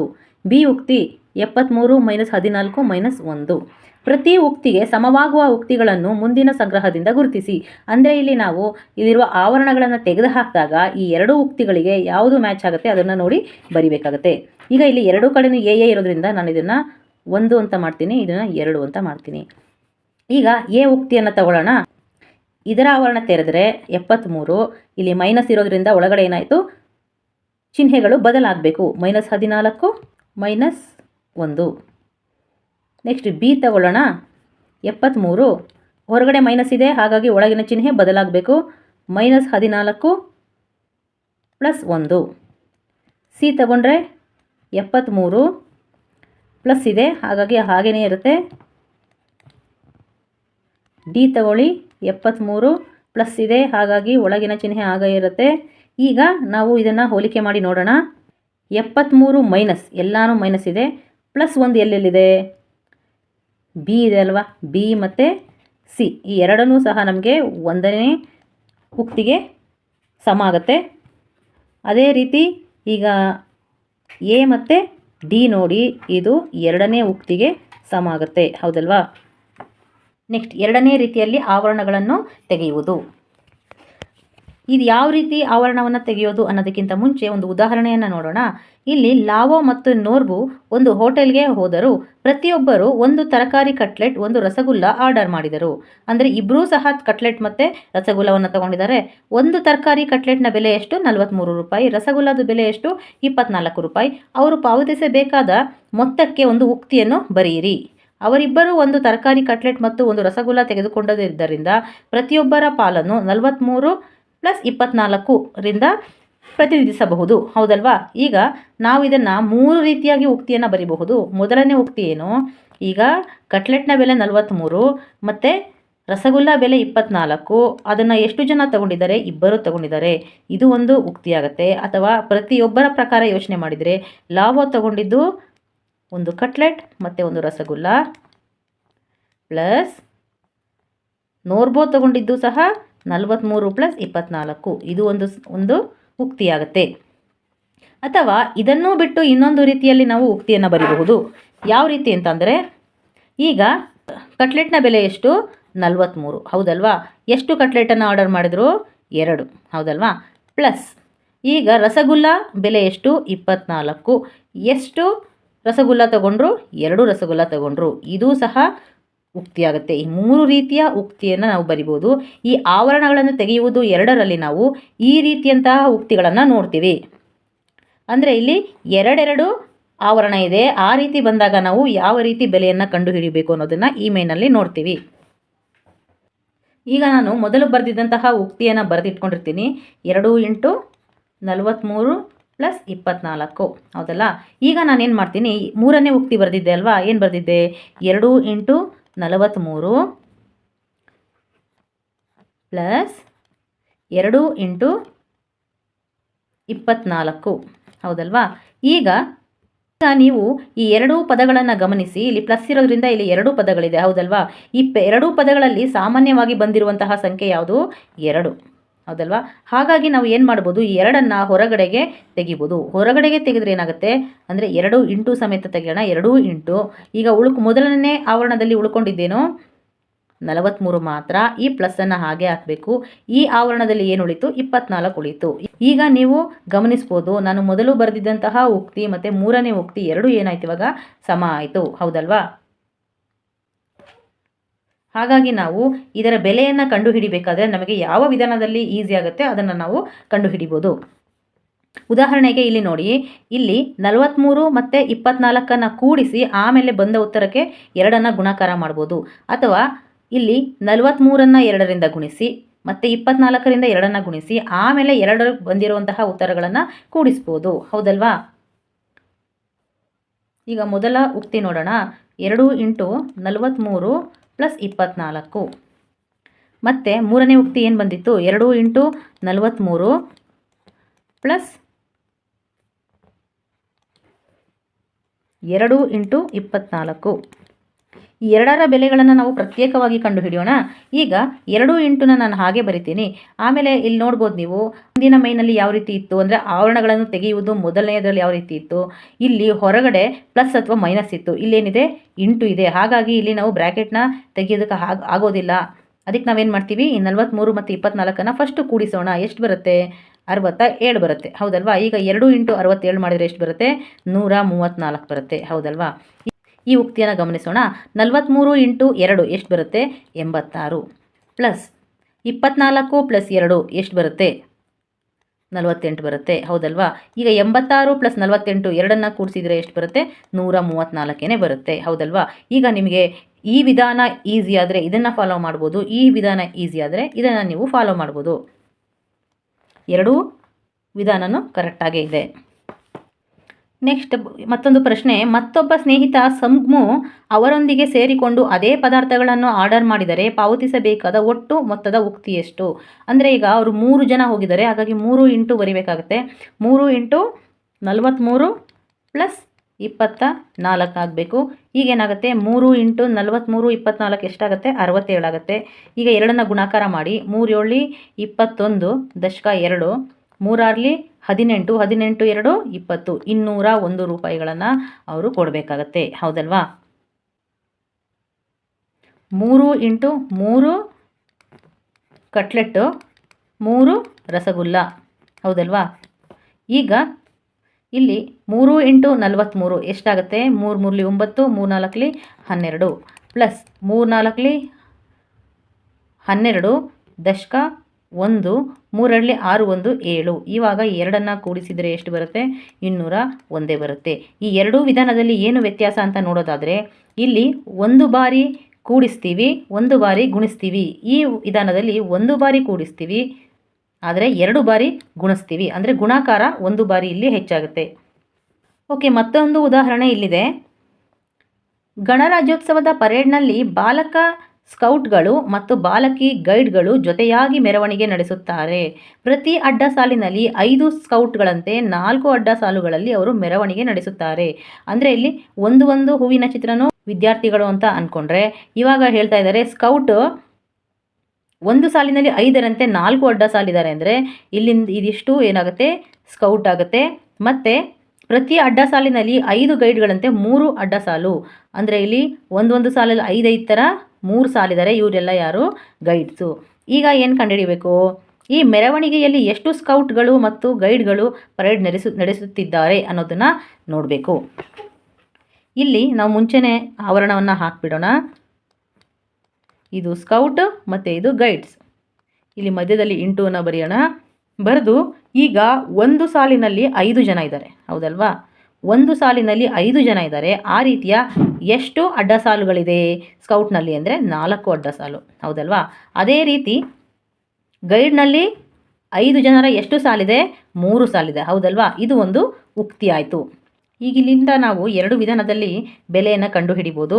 ಏನದು, ಇಲ್ಲಿ 5 ಸಾಮಾನ್ಯವಾಗಿದೆ, ಹಾಗಾಗಿ 5ಅನ್ನು ಹೊರಗಡೆ ತೆಗೆದ್ರೆ ಒಳಗಡೆ ಉಳ್ಕೊಳ್ಳೋದು 4 + 3, ಹೌದಲ್ವಾ? ಈಗ 5ಅನ್ನು ಹಾಗೆ ಬರೆದ್ರೆ 4 + 3 7 ಆಗುತ್ತೆ. 5 7 35. ಈ ರೀತಿಯಾದರೂ ನಾವು ಕಂಡುಹಿಡಿಯಬಹುದು. ಅಥವಾ ಹಾಗೇನೆ ಈ ಬ್ರ್ಯಾಕೆಟ್ ಒಳಗಡೆ ಇರುವ ಪದಗಳನ್ನು ಗುಣಾಕಾರ ಮಾಡಿಬಿಟ್ರೆ 4 5 20 ಪ್ಲಸ್ ಹಾಗೆ ಬರೆದ್ರೆ 5 3 15, 20 + 15 ಎಷ್ಟಾಗುತ್ತೆ, 35 ಆಗುತ್ತೆ. ಈ ರೀತಿಯಾಗೂ ಸಹ ನಾವು ಬೆಲೆಯನ್ನು ಕಂಡುಹಿಡಿಯಬಹುದು. ಹಾಗಾದರೆ ಎಷ್ಟು ಜನ ಪರೇಡ್ನಲ್ಲಿ ಭಾಗವಹಿಸಿದ್ದಾರೆ ಅಂದರೆ 35 ಜನ, ಹೌದಲ್ವಾ? ಮತ್ತೊಂದು ಉದಾಹರಣೆಯನ್ನು ನೋಡೋಣ. ಇಲ್ಲಿ 10 × 98 + 3 × 98 ಪರಿಗಣಿಸಿ. ಇದರರ್ಥ 10 ಬಾರಿ 98, 3 ಬಾರಿ 98 ಇವುಗಳ ಮೊತ್ತವನ್ನು ತೆಗೆದುಕೊಳ್ಳುವುದು ಹೇಗೆ? ಈಗ ಈ ಉಕ್ತಿಯನ್ನು ನಾವು ಪ್ರಾಕ್ಟಿಕಲ್ ಆಗಿ ಬರೆದ್ರೆ, ಅಂದರೆ 10 × 98 ಅಂದ್ರೇನು, 98 10 ಬಾರಿ ಅಂತ ಅಲ್ವಾ? ಹಾಗಾಗಿ 98ಅನ್ನು 10 ಬಾರಿ ಬರೆಯೋದು. ಮತ್ತು 98 3 ಬಾರಿ ಪ್ಲಸ್ 98ಅನ್ನು 3 ಬಾರಿ ಆಗೋದು. ಈಗ ನೋಡಿದರೆ ಒಟ್ಟು 98 ಎಷ್ಟು ಬಾರಿ ಇದೆ ಅಂದರೆ 13 ಬಾರಿ. ಇದನ್ನು ನಾವು 13 × 98 ಅಂತಲೂ ಬರಿಬೋದು, ಹೌದಲ್ವಾ? ಆದರೆ ನಮಗೆ 13 ಮತ್ತು 98 ಎರಡರ ಗುಣಾಕಾರ ಬಹಳ ಕಷ್ಟ ಆಗುತ್ತೆ, ಹೌದಲ್ವಾ? ಆಗ ನಾವು ಈ ಉಕ್ತಿಗೆ ಯಾವ ರೀತಿ ಬೆಲೆಯನ್ನು ಕಂಡುಹಿಡಿಬೋದು ಅಂದರೆ, ಈಗ ಇದನ್ನು ಗಮನಿಸಿ. 98 ಬ್ರ್ಯಾಕೆಟ್ 10 + 3 ಇದ್ದಾಗ 98 × 13 ಆಗುತ್ತೆ. ಈಗ 13 ಮತ್ತು 98ಅನ್ನು ಗುಣಾಕಾರ ಮಾಡೋದಕ್ಕೆ ಬಹಳ ಪ್ರಯಾಸ ಆಗುತ್ತೆ. ಅದರ ಬದಲು ಇದನ್ನು ನಾವು ತಗೊಂಡ್ರೆ, ಅಂದರೆ ಎರಡನೇ ಉಕ್ತಿಯನ್ನು ತಗೊಂಡ್ರೆ ಯಾವ ರೀತಿ ನಾವು ಈಸಿಯಾಗಿ ಬೆಲೆ ಕಂಡುಹಿಡಿಬೋದು ಅಂದರೆ, ಇಲ್ಲಿ 10ರ ಗುಣಾಕಾರ ನಮಗೆ ಯಾವಾಗಲೂ ಈಸಿ ಆಗುತ್ತೆ, ಹೌದಲ್ವಾ? ಹಾಗಾಗಿ 98 × 10 ಎಷ್ಟಾಗುತ್ತೆ, 980 ಆಗುತ್ತೆ, ಹೌದಲ್ವಾ? ಈ ಪ್ಲಸ್ಸನ್ನು ಹಾಗೆ ಬರೆದ್ರೆ ಈ 3ರಿಂದ 98ಅನ್ನು ಗುಣಾಕಾರ ಮಾಡೋದು ಅಷ್ಟೇನು ಕಷ್ಟ ಅನಿಸೋಲ್ಲ. ಹಾಗಾಗಿ 3 8 24, 2 ದಶಕ, 3 9 27, 27 2 29, ಹೌದಲ್ವಾ? ಈಗ 980 ಮತ್ತು 294ಅನ್ನು ಕೂಡಿಸಿದರೆ ಆಗುತ್ತೆ, ಹೌದಲ್ವಾ? ಈಗ 4 8 9 ಎಷ್ಟಾಗುತ್ತೆ, 17 ಆಗುತ್ತೆ. 17 1 ದಶಕ, 9 1 10, 10 2 12. ಹಾಗಾದರೆ ಉತ್ತರ ಎಷ್ಟು ಬರುತ್ತೆ, 1274, ಹೌದಲ್ವಾ? ಇಲ್ಲಿಗಿಂತ ಇಲ್ಲಿ ನಾವು ಈಸಿಯಾಗಿ ಬೆಲೆಯನ್ನು ಕಂಡುಹಿಡಿದಿದ್ವಿ. ಹಾಗಾಗಿ ಅಲ್ಲಿರೋ ಪದಗಳ ಆಧಾರದ ಮೇಲೆ ನಾವು ಯಾವ ವಿಧಾನವನ್ನು ಆಯ್ಕೆ ಮಾಡಿಕೊಂಡ್ರೆ ಈಸಿಯಾಗಿ ಬೆಲೆಯನ್ನು ಕಂಡುಹಿಡಿಯೋದಕ್ಕಾಗತ್ತೆ ಆ ವಿಧಾನವನ್ನು ನಾವು ಫಾಲೋ ಮಾಡಬೇಕು. ನೆಕ್ಸ್ಟ್ ಇದೇ ರೀತಿ ಉಕ್ತಿ 14 × 10 - 6 × 10 ಪರಿಗಣಿಸೋಣ. ಇದರ ಅರ್ಥ 14 ಬಾರಿ 10ರಿಂದ 6 ಬಾರಿ 10 ಕಳೆಯುವುದು. ಈಗ 14 × 10 ಅಂದ್ರೇನು, 10ಅನ್ನು 14 ಬಾರಿ ಕೂಡಿಸಬೇಕು. ಮತ್ತು 10 × 6 ಅಂದರೆ 10ಅನ್ನು 6 ಬಾರಿ ಕೂಡಿಸಬೇಕು. ಮತ್ತು ಈ ಬಂದ 2 ಉತ್ತರಗಳ ವ್ಯತ್ಯಾಸವನ್ನು ಕಂಡುಹಿಡಿಯಬೇಕು, ಹೌದಲ್ವಾ? ಈಗ ನಾನು 10ಅನ್ನು 14 ಬಾರಿ ಬರ್ಕೊಳ್ಳೋದು, ಅದರಲ್ಲಿ 6 ಬಾರಿಯನ್ನು ಕಳಿಬೇಕು. 1 2 3 4 5 6ಅನ್ನು ಕಳೆದರೆ ಎಷ್ಟು ಬಾರಿ 10 ಉಳಿತು ಅಂದರೆ 8 ಬಾರಿ 10 ಉಳಿತು, ಹೌದಲ್ವಾ? ಆಗ 8 ಬಾರಿ 10 ಉಳಿಯಿತು ಅನ್ನೋದನ್ನು ಯಾವ ರೀತಿ ಉಕ್ತಿ ಬರೀಬಹುದು? ಈಗ 14 ಇಂಟು 10 ಮೈನಸ್ 6 ಇಂಟು 10ನ್ನು 14 ಮೈನಸ್ 6 ಇಂಟು 10 ಅಂತ ಬರಿಬೋದು. ಅಂದರೆ 8 ಇಂಟು 10 ಅಂತ ಬರಿಬೋದು. ಹೌದಲ್ವಾ? ಈಗ ಹಂಗಾರೆ ಇದರ ಬೆಲೆ ಎಷ್ಟಾಗುತ್ತೆ? 8 ಬಾರಿ 10 ಉಳಿದಿದೆ ಅಂದರೆ 80 ಆಗುತ್ತೆ. ಹಾಗಾದರೆ ಇಲ್ಲಿ ಗಮನಿಸ್ಬೋದು ನೀವು, ಒಂದು ಮೊತ್ತ ಏನಿರುತ್ತೆ ಅಥವಾ ವ್ಯತ್ಯಾಸ ಏನಿರುತ್ತೆ, ಇಲ್ಲಿ ಮೈನಸ್ ಇದ್ದರೆ ವ್ಯತ್ಯಾಸ, ಪ್ಲಸ್ ಇದ್ದರೆ ಮೊತ್ತ. ಹೌದಲ್ವಾ? ಇಲ್ಲಿ ವ್ಯತ್ಯಾಸ ಇದೆ, ಅದರ ಗುಣಕ ಅಂದರೆ ಅದಕ್ಕೆ ಒಂದು ಸಂಖ್ಯೆಯಿಂದ ಗುಣಿಸ್ತಾ ಇದ್ದೀವಿ. ಅದು ಯಾವುದಕ್ಕೆ ಸಮವಾಗಿರುತ್ತೆ ಅಂದರೆ ಗುಣಕಗಳಿರುತ್ತಲ್ವಾ, ಎರಡು ಗುಣಕಗಳ ಮೊತ್ತ ಅಥವಾ ವ್ಯತ್ಯಾಸಕ್ಕೆ ಸಮ ಇರುತ್ತೆ. ಅಂದರೆ ಇಲ್ಲಿ ಮೊದಲು ಮೊತ್ತ ಅಥವಾ ವ್ಯತ್ಯಾಸವನ್ನು ಕಂಡುಹಿಡಿದು ಆಮೇಲೆ ಗುಣಕವನ್ನು ಕಂಡುಹಿಡಿತೀವಿ. ಇದರಲ್ಲಿ ಮೊದಲೇ ಗುಣಕಗಳನ್ನು ಕಂಡುಹಿಡಿದು ಆಮೇಲೆ ಮೊತ್ತ ಅಥವಾ ವ್ಯತ್ಯಾಸವನ್ನು ಕಂಡುಹಿಡಿತೀವಿ. ಆದರೆ ಎರಡೂ ಸಹ ಸಮವಾಗಿರುತ್ತೆ, ಅದನ್ನು ನಾವು ಗಮನಿಸಬೇಕು. ನೆಕ್ಸ್ಟ್, ಪದಗಳೊಂದಿಗೆ ಪ್ರಯೋಗ 2. ಅಂದರೆ ಈಗ ಪದಗಳನ್ನು ನಾವು ಯಾವ ರೀತಿ ಪ್ರಯೋಗ ಮಾಡ್ಬೋದು, ನಾವೀಗೇನು ಮಾಡ್ತಾ ಇದ್ದೀವಿ ಅಂದರೆ ಉಕ್ತಿಗಳ ಬೆಲೆಯನ್ನು ಕಂಡುಹಿಡಿತಾ ಇದ್ದೀವಿ. ಉಕ್ತಿಗಳ ಬೆಲೆಯನ್ನು ಕಂಡುಹಿಡಿಬೇಕಾದ್ರೆ ಯಾವ ಯಾವ ಸರಳ ವಿಧಾನಗಳನ್ನು ಬಳಸ್ಬೋದು ನಾವು ಅನ್ನೋದನ್ನು ಇಲ್ಲಿ ನೋಡ್ತೀವಿ. ನಾವು ಗುಣಲಬ್ಧದಲ್ಲಿ ಇರುವ ಸಂಖ್ಯೆಗಳನ್ನು ಬದಲಿಸಿದಾಗ ಏನಾಗುತ್ತದೆ ಅಂದರೆ, ಮುಂಚೆ ಪದಗಳೊಂದಿಗೆ ಪ್ರಯೋಗ 1ರಲ್ಲಿ ನಾವು ಏನು ನೋಡಿದ್ವಿ, ಈ ಎರಡೂ ಪದಗಳ ಸಂಕಲನ ಅಥವಾ ವ್ಯವಕಲನದಲ್ಲಿ ಯಾವುದಾದ್ರೂ ಒಂದು ಪದಗಳನ್ನು ಹೆಚ್ಚಿಸಿದರೆ ಅಥವಾ ಕಡಿಮೆ ಮಾಡಿದರೆ ಅದರ ಬೆಲೆಗೆ ಯಾವ ರೀತಿ ಅದು ಪರಿಣಾಮ ಬೀರುತ್ತೆ ಅನ್ನೋದನ್ನು ನೋಡಿದ್ವಿ. ಈ ಪದಗಳೊಂದಿಗೆ ಪ್ರಯೋಗದಲ್ಲಿ ಏನು ಮಾಡ್ತೀವಿ, ಗುಣಲಬ್ಧವನ್ನು ತಗೊಂಡಿದ್ದೀವಿ. ಗುಣಲಬ್ಧವನ್ನು ಬದಲಾಯಿಸಿದರೆ ಏನಾದರೂ ವ್ಯತ್ಯಾಸ ಆಗುತ್ತೆ, ಅಂದರೆ ಗುಣಲಬ್ಧದಲ್ಲಿ ಇರುವ ಸಂಖ್ಯೆಗಳನ್ನು ಬದಲಾಯಿಸಿದರೆ. ಈಗ ಇಲ್ಲಿ ಉದಾಹರಣೆ ನೋಡೋಣ. 53 ಇಂಟು 18 ಇದರ ಬೆಲೆ ಎಷ್ಟು? 954 ಆಗುತ್ತೆ. ಆದರೆ 63 ಇಂಟು 18ರ ಬೆಲೆಯನ್ನು ಕಂಡುಹಿಡಿಬೇಕು. ಆಗ ಏನು ಮಾಡ್ಬೋದು, ಇಲ್ಲಿ 53 ಇಂಟು 18ರ ಬೆಲೆ ಕೊಟ್ಟಿದ್ದಾರೆ, ಆದರೆ 63 ಇಂಟು 18ರ ಬೆಲೆ ಕಂಡುಹಿಡಿಬೇಕಾಗತ್ತೆ. ನೀವಿಲ್ಲಿ ಗಮನಿಸ್ಬೋದು, ಇಲ್ಲಿ ನಾವು 63 ಇಂಟು 18ರ ಬೆಲೆಯನ್ನು ಕಂಡುಹಿಡಿಬೇಕಂದ್ರೆ ಏನು ಮಾಡಬೇಕಾಗತ್ತೆ, ಆ ಕಂಡುಹಿಡಿಯೋದಕ್ಕೆ ಇಲ್ಲಿ 53 ಇಂಟು 18ನ್ನು ಬಳಸ್ಕೋಬೇಕು. ಯಾವ ರೀತಿ ಅಂದರೆ, ಈಗ 63 ಇಂಟು 18 ಅಂದರೆ ಏನು? 18ನ್ನು 63 ಬಾರಿ ಕೂಡಿಸಿ ಅಂತ ಅರ್ಥ. ಹೌದಲ್ವಾ? ಈಗ ಈ 63 ಇಂಟು 18ರಲ್ಲಿ ಈ 63 ಏನಿದೆ ಅದನ್ನು ನಾನು 53 ಪ್ಲಸ್ 10 ಅಂತ ಬರ್ಕೋಬೋದಲ್ವಾ? ಏಕೆಂದರೆ 53 ಪ್ಲಸ್ 10 ಅಂದರೆ ಎಷ್ಟಾಗುತ್ತೆ? 63 ಆಗುತ್ತೆ. ಇಂಟು 18ನ್ನು ಹಾಗೆ ಬರೆಯೋದು. ಈಗ ನಮಗೆ ಈ ಹಿಂದೆ ತಿಳ್ಕೊಂಡಿದ್ದಂಗೆ ಈ ರೀತಿ ಬ್ರ್ಯಾಕೆಟ್ ಇದ್ದಾಗ ನಾವು ಅದನ್ನು ಸ್ಪ್ಲಿಟ್ ಮಾಡಿ ಬರಿಬೋದು. ಹೌದಲ್ವಾ? ಹಾಗಂದ್ರೆ ಏನೀಗ ಇದನ್ನು ಕಾಮನ್ ಹೊರಗಡೆ ಹೇಗೆ ತೆಗಿತೀವೋ ವಾಪಸ್ ಅದೇ ಥರ ನಾವು ಒಳಗಡೆಗೆ ಗುಣಾಕಾರನೂ ಮಾಡ್ಬೋದು. ಹಾಗಾಗಿ 53 ಇಂಟು 18 ಪ್ಲಸ್ 10 ಇಂಟು 18. ಹೌದಲ್ವಾ? ನಾವಿಲ್ಲಿ 18ನ್ನು ಬ್ರ್ಯಾಕೆಟ್ ಒಳಗಡೆ ಇರುವಂತಹ ಪದಗಳಿಗೆ ಗುಣಾಕಾರ ಮಾಡಬೇಕಾಗತ್ತೆ. ಅಂದರೆ 53 ಇಂಟು 18 ಪ್ಲಸ್ 10 ಇಂಟು 18 ಆಯಿತು. ಈಗ ನಮಗೆ 53 ಇಂಟು 18ರ ಬೆಲೆ ಗೊತ್ತಿದೆ ಎಷ್ಟು? 954. ಹೌದಲ್ಲ?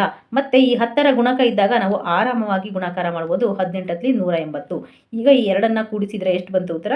1134. ಹೌದಲ್ವಾ? ಈ ಪ್ರಯೋಗದಲ್ಲಿ ನಾವು ಏನು ಮಾಡಿದ್ದೀವಿ, ಒಂದು ಉಕ್ತಿಯ ಬೆಲೆಯನ್ನು ಕಂಡುಹಿಡಿಯೋದಕ್ಕೆ ಇನ್ನೊಂದು ಉಕ್ತಿಯ ಬೆಲೆಯನ್ನು ಏನು ಮಾಡಿದ್ವಿ, ಬಳಸ್ಕೊಂಡಿದ್ದೀವಿ, ಸಹಾಯ ತಗೊಂಡಿದ್ದೀವಿ. ನೆಕ್ಸ್ಟ್, ಎರಡನೇ ಉದಾಹರಣೆಯನ್ನು ನೋಡೋಣ. 97 ಪ್ಲಸ್ 25ರ ಬೆಲೆಯನ್ನು ಪರಿಣಾಮಕಾರಿಯಾಗಿ ಪಡೆಯುವ ಒಂದು ವಿಧಾನವನ್ನು ಕಂಡುಹಿಡಿಯಿರಿ. ಅಂದರೆ ಈಗ ಇಲ್ಲಿ 97 ಇಂಟು 25ರ ಬೆಲೆಯನ್ನು ಕಂಡುಹಿಡಿಬೇಕು. ನೀವು ಮೊದಲನೇ ಪಾಠದಲ್ಲಿ ನಮಗೆ ಸರಳ ಗುಣಾಕಾರ ಅಂತ ಒಂದು ಟಾಪಿಕ್ ಬಂದಿತ್ತು. ಹೌದಲ್ವಾ? ಅದರಲ್ಲಿ ಏನು ಮಾಡ್ತಾ ಇದ್ವಿ, ಗುಣಾಕಾರ ಮಾಡೋದಕ್ಕೆ 10, 100 ಮತ್ತು ಸಾವಿರಗಳ ಗುಣಲಬ್ಧ ಸಾವಿರಗಳು ಬರೋ ಥರ ನಾವು ಆ ಸಂಖ್ಯೆಗಳನ್ನು ಬರೆದು ಈಸಿಯಾಗಿ ನಾವು ಗುಣಾಕಾರ ಮಾಡ್ತಾ ಇದ್ವಿ. ಹೌದಲ್ವಾ?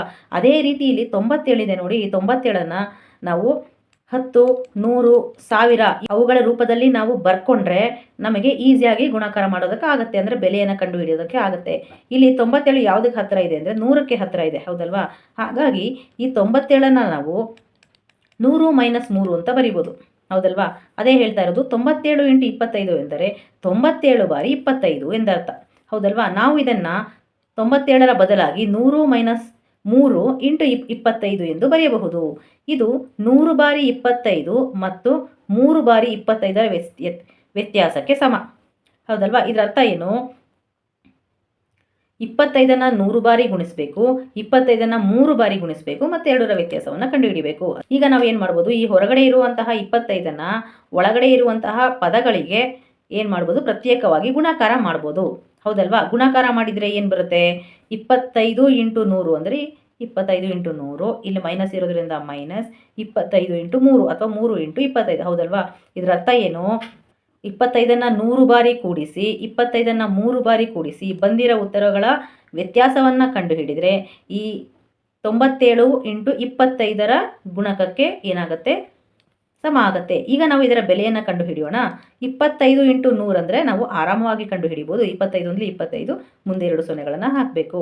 ಮೈನಸ್ 25 ಇಂಟು 3 ಅಂದರೆ 75. ಈಗ ಈ ಎರಡು ಸಂಖ್ಯೆಗಳ ವ್ಯತ್ಯಾಸ ಕಂಡುಹಿಡಿಯೋದಾದರೆ 2425. ಹೌದಲ್ವಾ? ನೆಕ್ಸ್ಟ್ ಮುಂದಿನ ಪ್ರಶ್ನೆ, ಮುಂದಿನ ಗುಣಲಬ್ಧಗಳನ್ನು ಕಂಡುಹಿಡಿಯಲು ಇದೇ ವಿಧಾನವನ್ನು ಉಪಯೋಗಿಸಿ. ಅಂದರೆ ನೀವಿಲ್ಲಿ ಮೊದಲನೇ ಪ್ರಶ್ನೆಯನ್ನು ಗಮನಿಸಿ. ಇಲ್ಲಿರೋದೇನು, ಯಾವುದನ್ನು ನಾವು ಬದಲಾವಣೆ ಮಾಡ್ಕೋಬೇಕು ಅಂದರೆ 95 ಬದಲಾಯಿಸಬೇಕು. ಯಾವುದರಿಂದ? 100ರಿಂದ. ಈಗ ನಾನು ಏನು ಮಾಡ್ತೀನಿ, 95 ಇಂಟು 8ರಲ್ಲಿ 95ನ್ನು 100ರಿಂದ ಬದಲಾಯಿಸ್ತೀನಿ. ನಮಗೆ ಗೊತ್ತಿದೆ 95ನ್ನು ನಾವು 100ರಿಂದ ಎಷ್ಟನ್ನು ಮೈನಸ್ ಮಾಡಿದ್ರೆ ಸಿಗುತ್ತೆ ಅಂದರೆ 5ರಿಂದ. ಹೌದಲ್ವಾ? ಹಾಗಾಗಿ ನಾನು 95ರ ಬದಲಾಗಿ 100 ಮೈನಸ್ 5 ಅಂತ ಬರಿತೀನಿ. ಏನಾದ್ರು ವ್ಯತ್ಯಾಸ ಆಗುತ್ತಾ? ಇಲ್ಲ. ಹೌದಲ್ವಾ? ಇಂಟು 8ನ್ನು ಹಾಗೆ ಬರಿತೀನಿ. ಇವಾಗ ಏನು ಮಾಡೋಣ, ಈ 8ನ್ನು ಎರಡೂ ಸಂಖ್ಯೆಗಳಿಗೂ ಗುಣಾಕಾರ ಮಾಡೋಣ. ಹಾಗಾಗಿ ಎಷ್ಟು ಬರುತ್ತೆ? 100 ಇಂಟು 8 ಮೈನಸ್ 5 ಇಂಟು 8. ಹೌದಲ್ವಾ? ಈಗ ನಮಗೆ 100ರ ಗುಣಕ ಈಸಿ ಆಗುತ್ತೆ. 100 ಇಂಟು 8 ಅಂದರೆ 800. ಹೌದಲ್ವಾ? ಮತ್ತೆ ಮೈನಸ್ ಹಾಗೆ ಬರೆದ್ರೆ 5 8ಲಿ 40 ಆಗುತ್ತೆ. ಈಗ 800 ಮೈನಸ್ 40 ಅಂದರೆ ಎಷ್ಟಾಗುತ್ತೆ? 760. ಹೌದಲ್ವಾ? ಈಗ ಬಿ ಪ್ರಶ್ನೆಗೆ ಉತ್ತರವನ್ನು ಬರೆಯೋದಾದರೆ ಇಲ್ಲಿ 104 ಇದೆ. ಹೌದಲ್ವಾ? ಇದು 100ರ ಸಮೀಪದಲ್ಲಿದೆ, ಆದರೆ 100ಕ್ಕಿಂತ 4 ಹೆಚ್ಚಾಗಿದೆ. ಹಾಗಾಗಿ ನಾವು 104 ಇಂಟು 15ರಲ್ಲಿ 104ನ್ನು ಯಾವ ರೀತಿ ಬರಿಬೋದು? 100 ಪ್ಲಸ್ 4 ಅಂತ ಬರಿಬೋದು. ಹೌದಲ್ಲ? ಇಂಟು 15ನ್ನು ಹಾಗೆ ಬರೆಯೋಣ. ಈಗ ಎರಡನ್ನು ಸಪ್ರೇಟಾಗಿ ಗುಣಾಕಾರ ಮಾಡಿದ್ರೆ 100 ಇಂಟು 15 ಪ್ಲಸ್ 4 ಇಂಟು 15. ಈಗ 15 ಇಂಟು 100 ಎಷ್ಟಾಗುತ್ತೆ? 1500 ಪ್ಲಸ್ 15 4ಲಿ 60. ಹೌದಲ್ವಾ? ಈಗ 1500 ಪ್ಲಸ್ 60 ಅಂದರೆ 1560 ಆಗುತ್ತೆ. ನೆಕ್ಸ್ಟ್ ಸಿ ಪ್ರಶ್ನೆಯನ್ನು ನೋಡೋದಾದರೆ ಇಲ್ಲಿ 49 ಇಂಟು 50 ಇದೆ.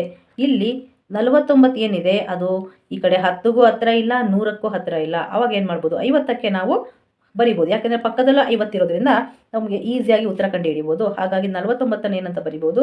50 ಮೈನಸ್ 1. ಹೌದಲ್ವಾ? ಇಂಟು 50. ಈಗ ಈ 50ನ್ನು 50 ಮತ್ತು 1ಕ್ಕೆ ಗುಣಾಕಾರ ಮಾಡೋಣ.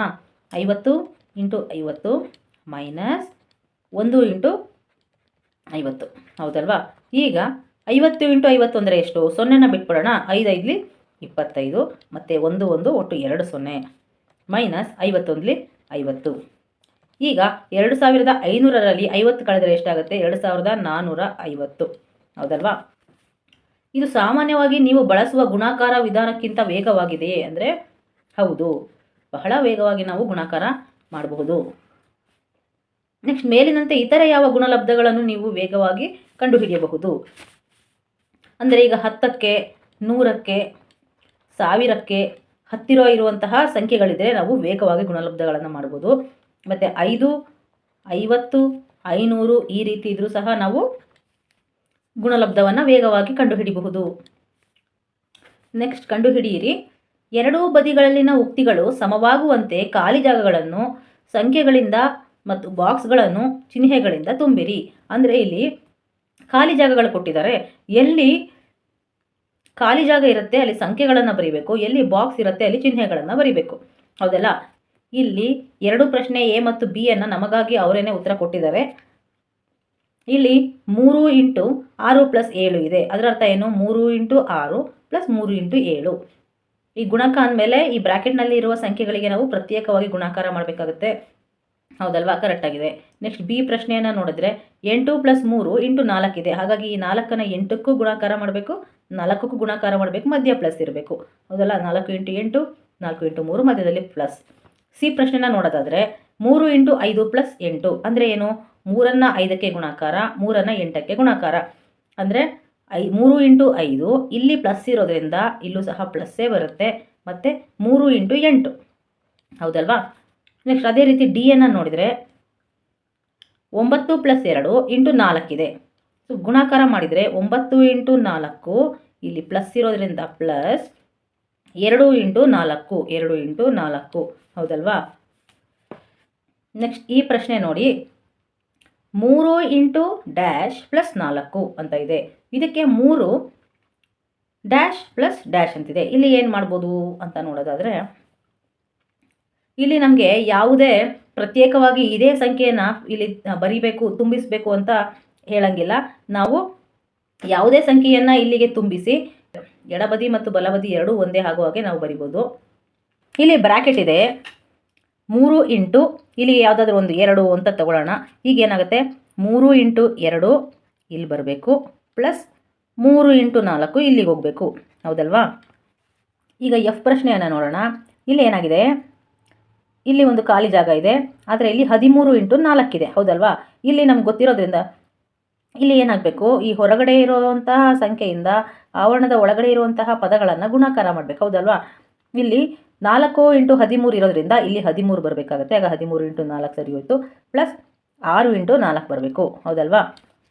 ಈಗ ಇಲ್ಲಿ 3 ಇಂಟು 5 3 ಇಂಟು 2 ಇರೋದ್ರಿಂದ ಇಲ್ಲಿ ಹೊರಗೆ 3 ಇದೆ, ಹಾಗಾಗಿ ಇಲ್ಲಿ 5 ಬರಬೇಕು, ಇಲ್ಲಿ 2 ಬರಬೇಕು, ಹೌದಲ್ಲ? ಮುಂದಿನ ಪ್ರಶ್ನೆ ಹೆಚ್ಚು. ಬಲಭಾಗದಲ್ಲಿ ಎಲ್ಲ ಪದಗಳು ಇದೆ. ಇಲ್ಲೇನಾಗಿದೆ, ಇದರಲ್ಲಿ ಸಾಮಾನ್ಯವಾಗಿರುವಂತಹ ಸಂಖ್ಯೆ ಯಾವುದು, 4, ಹೌದಲ್ಲ? ಹಾಗಾದರೆ ಹೊರಗಡೆ 4 ಬರಬೇಕು, ಒಳಗಡೆ 2 ಪ್ಲಸ್ 3 ಬರಬೇಕು, ಹೌದಲ್ವಾ? ನೆಕ್ಸ್ಟ್ ಐ ಪ್ರಶ್ನೆಯನ್ನು ನೋಡಿದರೆ ಇಲ್ಲಿ 5 ಇಂಟು 9 ಮೈನಸ್ 2 ಅಂದರೆ ನಾವಿಲ್ಲಿ ಬ್ರ್ಯಾಕೆಟ್ ಹಾಕೋಬೇಕು. 5 ಇಂಟು 9 ಮೈನಸ್ 5 ಇಂಟು 2, ಹೌದಲ್ವಾ?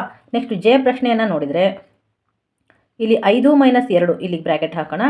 5 ಮೈನಸ್ 2 ಇಂಟು 7 ಅಂತ ತೊಗೊಂಡ್ರೆ ಇಲ್ಲಿ 5 ಇಂಟು 7 ಮೈನಸ್ 2 ಇಂಟು 7, ಹೌದಲ್ವಾ? ನೆಕ್ಸ್ಟ್ ಕೆ ಪ್ರಶ್ನೆಯನ್ನು ನೋಡೋಣ. ಇಲ್ಲಿ ಹೊರಗೆ 5 ಇದೆ, 5 ಇಂಟು 8 ಇಲ್ಲಿ ಮೈನಸ್ ಇರೋದ್ರಿಂದ ಇಲ್ಲೂ ಮೈನಸ್ ಬರುತ್ತೆ, 5 ಇಂಟು 3. ನೆಕ್ಸ್ಟ್ ಎಲ್ ನೋಡೋಣ. ಇಲ್ಲಿ 8 ಮೈನಸ್ 3 ಇಂಟು 7, ಇಲ್ಲಿ ಎಲ್ಲ ಸಂಖ್ಯೆಗಳು ಇದೆ, ಇಲ್ಲಿ ಚಿಹ್ನೆ ಮಿಸ್ ಆಗಿದೆ, ಇಲ್ಲಿ ಒಳಗೆ ಮೈನಸ್ ಇರೋದ್ರಿಂದ ಇಲ್ಲೂ ಮೈನಸ್ ಬರುತ್ತೆ. ನೆಕ್ಸ್ಟ್ ಇಲ್ಲಿ 5 ಇಂಟು ಬ್ರ್ಯಾಕೆಟ್ನಲ್ಲಿ 12 ಮೈನಸ್ ಕೊಟ್ಟಿದ್ದಾರೆ, ಇಲ್ಲೂ ಬೇರೆ ಸಂಖ್ಯೆಗಳು ಕೊಟ್ಟಿಲ್ಲ, ಹಾಗಾಗಿ ನಮಗೆ ಯಾವ ಸಂಖ್ಯೆ ಬೇಕೋ ಅದು ಬರ್ಕೋಬೋದು. ಈಗ ನಾನು 4 ಅಂತ ಬರೆದ್ರೆ ಇಲ್ಲೇನಾಗುತ್ತೆ, 5 ಇಂಟು 12 ಮೈನಸ್ 5 ಇಂಟು 4 ಆಗುತ್ತೆ, ಹೌದಲ್ಲ? ಎನ್ ಪ್ರಶ್ನೆಯನ್ನು ನೋಡಿದರೆ 15 ಮೈನಸ್ ಡ್ಯಾಶ್ ಇಂಟು 7 ಇದೆ, ಇಲ್ಲಿ 6 ಇದೆ, ಹಾಗಾಗಿ ಇಲ್ಲೇ 6 ಬರಬೇಕಾಗಿರೋದು. ಇಲ್ಲಿ ಮಧ್ಯ ಮೈನಸ್ ಇರೋದ್ರಿಂದ ಇಲ್ಲೂ ಮೈನಸ್ ಬರುತ್ತೆ, ಮತ್ತು 15 ಇಂಟು 7 ಈ ಕಡೆ ಬರಬೇಕು. ನೆಕ್ಸ್ಟ್ ಓ ಪ್ರಶ್ನೆನ ನೋಡೋದಾದರೆ ಇಲ್ಲಿ 5 ಇಂಟು 9 5 ಇಂಟು 9 ಕಾಮನ್ ಇರೋದು 5, ಉಳಿದಿದ್ದಂಥದ್ದು ಯಾವ್ದು 9 ಮತ್ತು 4. ಅದೇ ರೀತಿ ಕೊನೆಯದಾಗಿ ಪಿ ಪ್ರಶ್ನೆಯನ್ನು ನೋಡಿದರೆ ಇಲ್ಲಿ 17 ಇಂಟು 7 9 ಇಂಟು 7, ಸಾಮಾನ್ಯವಾಗಿರೋದು 7, ಹೌದಲ್ವಾ? ಹಾಗಾಗಿ ಇದು ಹೊರಗಡೆ ಬರುತ್ತೆ. ಮೈನಸ್ ಇದೆ, ಇಲ್ಲೂ ಮೈನಸ್ ಇದೆ, ಇಲ್ಲಿ ಉಳ್ಕೊಂಡಿದ್ದು 17, ಈ ಕಡೆ ಉಳ್ಕೊಂಡಿದ್ದು 9. ನೆಕ್ಸ್ಟ್ ಎರಡನೇ ಪ್ರಶ್ನೆ, ಎಡಬದಿ LHS ಮತ್ತು ಬಲಬದಿ RHSಗಳಲ್ಲಿರುವ ಮುಂದಿನ ಉಕ್ತಿಗಳನ್ನು ವಿಶ್ಲೇಷಿಸಿ ನಂತರ ಬಾಕ್ಸ್ನಲ್ಲಿ ಚಿಕ್ಕದು ದೊಡ್ಡದು ಅಥವಾ ಸಮ ಚಿಹ್ನೆಯಿಂದ ಭರ್ತಿ ಮಾಡಿ. ಇದಕ್ಕಾಗಿ ನೇರವಾಗಿ ಉಕ್ತಿಗಳ ಬೆಲೆಗಳನ್ನು ಕಂಡುಹಿಡಿಯುವ ಬದಲು ಪದಗಳು ಮತ್ತು ಆವರಣಗಳ ತಾರ್ಕಿಕತೆ ಮತ್ತು ತಿಳುವಳಿಕೆಯನ್ನು ಉಪಯೋಗಿಸಿ. ಅಂದರೆ ಇವಾಗ ಇಲ್ಲಿ ಎರಡೆರಡು ಉಕ್ತಿಗಳನ್ನು ಕೊಟ್ಟಿದ್ದಾರೆ, ಅವುಗಳನ್ನು ನಾವು ಅದರ ಬೆಲೆಯನ್ನು ಕಂಡುಹಿಡಿಯೋದಕ್ಕೆ ಹೋಗೋದು ಬೇಡ, ಹಾಗೆಯೇ ಅವೆರಡರಲ್ಲಿ ಯಾವುದು ಚಿಕ್ಕದು ದೊಡ್ಡದು ಅಥವಾ ಸಮ ಅಂತ ಹೋಲಿಕೆ ಮಾಡಬೇಕಾಗತ್ತೆ. ಈಗ ಇಲ್ಲಿ ಗಮನಿಸಿ, 8 minus 3 into 29, 3 minus 8 into 29, 29 29 same ಇದೆ, ಆದರೆ ಈ ಬ್ರ್ಯಾಕೆಟ್ನಲ್ಲಿ 8 ಮೈನಸ್ 3 ಇದೆ. 8 ಮೈನಸ್ 3ರ ವ್ಯತ್ಯಾಸ 5, 3 ಮೈನಸ್ 8ರ ವ್ಯತ್ಯಾಸ -5. ಈಗ ಇವೆರಡೂ ಉಕ್ತಿಗಳಲ್ಲಿ ಯಾವುದರ ಗುಣಲಬ್ಧದ ಬೆಲೆ ಹೆಚ್ಚಾಗಿರುತ್ತೆ ಅಂತ ನೋಡಿದರೆ 29 ಇಂಟು 5 29 ಇಂಟು 5 ಎರಡೂ ಸಮವಾಗಿರುತ್ತೆ, ಆದರೆ ಇಲ್ಲಿ ಪ್ಲಸ್ ಚಿಹ್ನೆ, ಇಲ್ಲಿ ಮೈನಸ್ ಚಿಹ್ನೆ. 6ನೇ ತರಗತಿಯಲ್ಲೇ ತಿಳಿದಿದೆ, ಯಾವುದೇ ಋಣ ಸಂಖ್ಯೆಗಿಂತ ಧನ ಸಂಖ್ಯೆ ಯಾವಾಗಲೂ ಸಹ ದೊಡ್ಡದಾಗಿರುತ್ತೆ, ಹಾಗಾಗಿ ಇಲ್ಲಿ LHSನಲ್ಲಿರುವ ಉಕ್ತಿ ದೊಡ್ಡದಾಗಿದೆ. ನೆಕ್ಸ್ಟ್ 2B ನಲ್ಲಿ ನೋಡಿದರೆ ಸೇಮ್ ಉಕ್ತಿ ಇದೆ, ಆದರೆ ಇಲ್ಲಿ ಏನಿಲ್ಲ, ಬ್ರ್ಯಾಕೆಟ್ ಇಲ್ಲ, ಹೌದಲ್ವಾ? ಇಲ್ಲಿ 15 ಪ್ಲಸ್ 9 ಇಂಟು 18, ಇದರಲ್ಲಿ ನಾವೇನು ಮಾಡಬೇಕು, ಮೊದಲು 9 ಇಂಟು 18 ಗುಣಾಕಾರ ಮಾಡಿ ಬಂದಿದ ಉತ್ತರಕ್ಕೆ 15 ಬರಬೇಕು ಅಂತ ಅರ್ಥ. ಇದರಲ್ಲಿ 15 ಪ್ಲಸ್ 9 ಕೂಡಿಸಿ ಆಮೇಲೆ 18 ಗುಣಾಕಾರ ಮಾಡಬೇಕು ಅಂತ ಅರ್ಥ. ಈಗ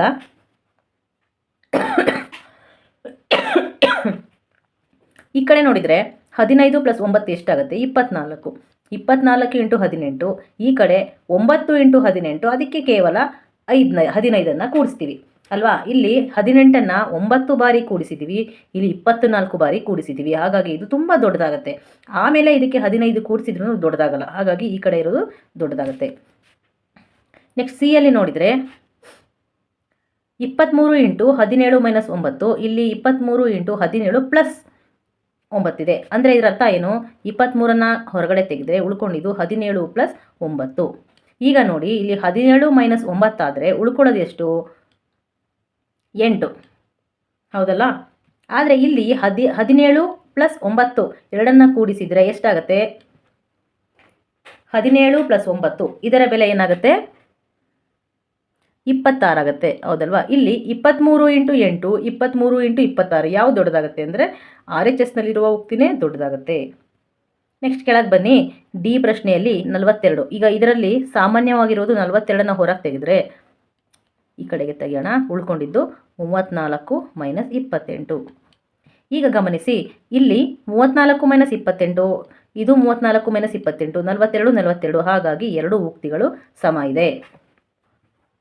ನೆಕ್ಸ್ಟ್ ಮೂರನೇ ಪ್ರಶ್ನೆ, ಸಂಖ್ಯೆ 14ನ್ನು ಪಡೆಯುವ ಒಂದು ವಿಧಾನ ಇಲ್ಲಿದೆ. 2 ಇಂಟು 1 ಪ್ಲಸ್ 6 ಈಕ್ವಲ್ಸ್ 16. 14ನ್ನು ಪಡೆಯಲು ಬೇರೆ ವಿಧಾನಗಳಿವೆಯೇ, ಅವುಗಳನ್ನು ಮುಂದಿನವುಗಳಲ್ಲಿ ಭರ್ತಿ ಮಾಡಿ. ಅಂದರೆ ಇವಾಗ ಇಲ್ಲಿ ಉಕ್ತಿಗಳನ್ನು ನಾವೇ ರಚನೆ ಮಾಡಬೇಕು, ಆದರೆ ಅದರ ಬೆಲೆ 14 ಬರಬೇಕು. ಉದಾಹರಣೆ ಇಲ್ಲಿ ಕೊಟ್ಟಿದ್ದಾರಲ್ವಾ, ಈ 6 1 ಎಷ್ಟಾಗುತ್ತೆ 7, 7 2 14. ಅದೇ ರೀತಿ ನಾವು ಉಕ್ತಿಯ ಬೆಲೆಯನ್ನು ಕಂಡುಹಿಡಿಯೋ ಥರ ಉಕ್ತಿಗಳನ್ನು ಬರಿಬೇಕು. 14 ನಮಗೆ ಯಾವ ಯಾವ ಗುಣಕಗಳಿಂದ ಸಿಗ್ತವೆ ಅಂದರೆ 7 2 14, 2 7 14, ಅಥವಾ 14 1 ಅಥವಾ 1 ಇಂಟು 14 ಅಷ್ಟೇ ಅಲ್ವಾ. ಇದನ್ನು ನಾವು ಗಮನದಲ್ಲಿಟ್ಕೊಳ್ಳೋಣ. ಈಗ ಇಲ್ಲಿ ನಾನು 7ಅನ್ನು ಬರಿತೀನಿ. ಹಾಗಾದರೆ ಇವೆರಡರ ಮೊತ್ತ ನನಗೆ 2 ಸಿಕ್ಕಿದ್ರೆ 7 2 14 ಆಗುತ್ತೆ. ಅದಕ್ಕೆ ನಾನೇನು ಮಾಡ್ತೀನಿ, 1 ಪ್ಲಸ್ 1 ಅಂತ ಬರಿತೀನಿ. ಆಗ್ಬೋದಲ್ವಾ. ಈಗ ನಾನು ಹೊರಗಡೆ 2ಅನ್ನು ಬರಿತೀನಿ. ಈಗ ಇವೆರಡರ ಮೊತ್ತ 7 ಆದರೆ 7 2 14 ಆಗುತ್ತೆ.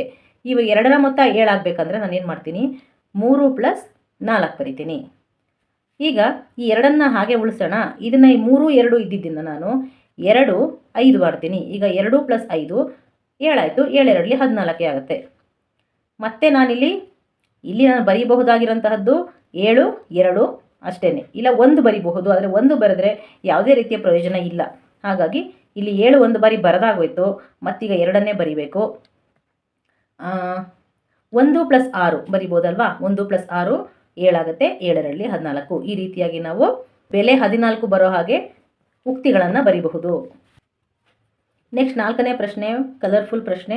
ಮುಂದಿನ ಪ್ರತಿ ಚಿತ್ರದಲ್ಲಿ ನೀಡಿರುವ ಸಂಖ್ಯೆಗಳ ಮೊತ್ತವನ್ನು ಕನಿಷ್ಠ 2 ಬೇರೆ ಬೇರೆ ವಿಧಾನಗಳಲ್ಲಿ ಕಂಡುಹಿಡಿಯಿರಿ.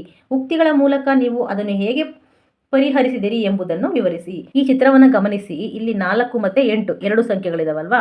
ಈ ಸಂಖ್ಯೆಗಳ ಮೊತ್ತ ಎಷ್ಟು ಅನ್ನೋದನ್ನ ಉಕ್ತಿಗಳ ಮೂಲಕ ಕಂಡುಹಿಡಿಬೇಕು. ಕನಿಷ್ಠ 2 ವಿಧಾನದಲ್ಲಿ ನಾನು ಕಂಡುಹಿಡಿಬೇಕಾಗತ್ತೆ.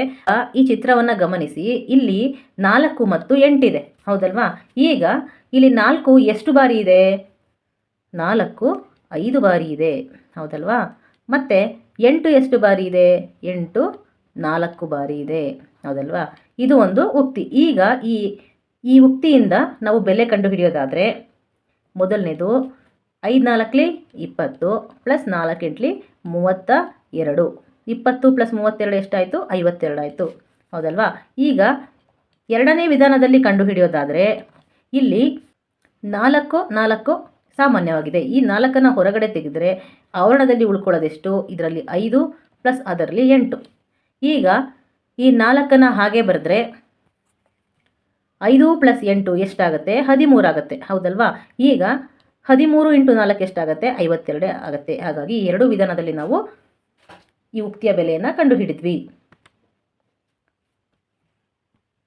ಈಗ ಎರಡನೇ ಚಿತ್ರದ ಬೆಲೆಯನ್ನು ಕಂಡುಹಿಡಿಯೋದಕ್ಕೆ ಉಕ್ತಿಯನ್ನು ಬರೆಯೋದಾದರೆ ಇಲ್ಲಿ 5 ಎಷ್ಟು ಬಾರಿ ಇದೆ, 5 8 ಬಾರಿ ಇದೆ, ಹೌದಲ್ವಾ. ಈಗ 6 ಎಷ್ಟು ಬಾರಿ ಇದೆ, 6 ಸಹ 8 ಬಾರಿ ಇದೆ, ಹೌದಲ್ಲ. ಈಗ ಇದರ ಬೆಲೆಯನ್ನು ಕಂಡುಹಿಡಿಯೋದಾದರೆ 8 5 40 ಪ್ಲಸ್ 6 8 48. 40 ಪ್ಲಸ್ 48 ಎಷ್ಟಾಯಿತು, 88 ಆಯಿತು, ಹೌದಲ್ವಾ. ಈ ಚಿತ್ರದ ಬೆಲೆ ಎಷ್ಟು, 88. ಅಥವಾ ಇನ್ನೊಂದು ವಿಧಾನದಲ್ಲಿ ಕಂಡುಹಿಡಿಯೋದಾದರೆ ಈ ಉಕ್ತಿಯಲ್ಲಿ ಸಾಮಾನ್ಯವಾಗಿ ಇರುವಂತಹ ಸಂಖ್ಯೆ ಯಾವುದು, 8. ಈ 8ಅನ್ನು ಹೊರಗೆ ತೆಗೆದರೆ ಒಳಗಡೆ ಉಳ್ಕೊಳ್ಳೋಂತಹ ಸಂಖ್ಯೆಗಳು 5 ಪ್ಲಸ್ 6, ಹೌದಲ್ವಾ. ಈ 8ಅನ್ನು ಹಾಗೆ ಬರೆಯೋಣ. ಈಗ 5 ಮತ್ತು 6 ಎಷ್ಟಾಗುತ್ತೆ? 11 ಆಗುತ್ತೆ, ಹೌದಲ್ವಾ? ಈಗ 11 ಎಂಟ್ಲಿ ಎಷ್ಟು? 88. ಈ ರೀತಿಯಾಗಿ ನಾವು ಈ ಉಕ್ತಿಗಳ ಬೆಲೆಯನ್ನು ಕಂಡುಹಿಡಿಬೋದು. ನೆಕ್ಸ್ಟ್ ಕಂಡುಹಿಡಿಯಿರಿ. ಮುಂದಿನ ಸನ್ನಿವೇಶಗಳನ್ನು ಓದಿ ಪ್ರತಿಯೊಂದಕ್ಕೂ ಸೂಕ್ತವಾದ ಉಕ್ತಿಯನ್ನು ಬರೆಯಿರಿ ಮತ್ತು ಅವುಗಳ ಬೆಲೆಗಳನ್ನು ಕಂಡುಹಿಡಿಯಿರಿ. ಈಗ ನಾವು ಈ ಸನ್ನಿವೇಶವನ್ನು ಓದಿ ಪ್ರತಿಯೊಂದಕ್ಕೂ ಉಕ್ತಿಯನ್ನು ಬರೆದು ಅವುಗಳ ಬೆಲೆಯನ್ನು ಕಂಡುಹಿಡಿಯೋಣ. ಮೊದಲಿಗೆ ಎ ಪ್ರಶ್ನೆ. ಬೇಗೂರಿನ ಜಿಲ್ಲಾ ಮಾರುಕಟ್ಟೆ ವಾರದ ಎಲ್ಲ 7 ದಿನಗಳೂ ಕಾರ್ಯನಿರ್ವಹಿಸುತ್ತದೆ, ಹೌದಲ್ವಾ? ಈಗ ರಹೀಂ ತನ್ನ ಹಣ್ಣಿನ ತೋಟದಿಂದ ಪ್ರತಿದಿನ 9 kg ಮಾವಿನ ಹಣ್ಣನ್ನು ಪೂರೈಸುತ್ತಾನೆ ಮತ್ತು ಶ್ಯಾಮ್ ತನ್ನ ಹಣ್ಣಿನ ತೋಟದಿಂದ ಈ ಮಾರುಕಟ್ಟೆಗೆ 11 kg ಮಾವಿನ ಹಣ್ಣುಗಳನ್ನು ಪೂರೈಸುತ್ತಾನೆ. ಸ್ಥಳೀಯ ಜಿಲ್ಲಾ ಮಾರುಕಟ್ಟೆಗೆ ಒಂದು ವಾರದಲ್ಲಿ ಅವರು ಪೂರೈಸಿದ ಮಾವಿನ ಹಣ್ಣಿನ ಪ್ರಮಾಣವನ್ನು ಕಂಡುಹಿಡಿಯಿರಿ. ಈಗ ಈ ಪ್ರಶ್ನೆ ಅರ್ಥ ಏನು? ಇಲ್ಲಿ ಇಬ್ಬರು ರೈತರಿದ್ದಾರೆ. ಯಾರವರು? ರಹೀಂ ಮತ್ತು ಶ್ಯಾಮ್. ರಹೀಮ್ ಮಾರುಕಟ್ಟೆಗೆ ಪ್ರತಿದಿನ 9 kg ಮಾವಿನ ಹಣ್ಣನ್ನು ತಗೊಂಡೋಗ್ತಾನೆ ಮತ್ತು ಶ್ಯಾಮು 11 kgಯನ್ನು ತಗೊಂಡೋಗಿ ಪೂರೈಸ್ತಾನೆ. ಹಾಗಾದರೆ ಅವರಿಬ್ಬರೂ ಸೇರಿ ಎಷ್ಟು ಪ್ರಮಾಣದ ಮಾವಿನ ಹಣ್ಣುಗಳನ್ನು ಪೂರೈಸಿದ್ದಾರೆ ಅನ್ನೋದನ್ನು ಕಂಡುಹಿಡಿಬೇಕು. ಈಗ ಅವರಿಬ್ಬರೂ ಸೇರಿ ಎಷ್ಟು ಮಾವಿನ ಹಣ್ಣನ್ನು ಸರಬರಾಜು ಮಾಡ್ತಾರೆ ಅಂತ ನೋಡೋಣ. ಈಗ ರಹೀಂ ತಗೊಂಡ್ರೆ, ರಹೀಂ ಒಂದು ದಿನಕ್ಕೆ 9 kg ಮಾವಿನ ಹಣ್ಣನ್ನು ಪೂರೈಸ್ತಾನೆ. ಅಂಥದ್ದು ಎಷ್ಟು ದಿನ? 7 ದಿನ. ಅದೇ ರೀತಿ ಶ್ಯಾಮ್ ಕೂಡ ಪ್ರತಿದಿನ ಮಾವಿನ ಹಣ್ಣನ್ನು ಪೂರೈಕೆ ಮಾಡ್ತಾನೆ.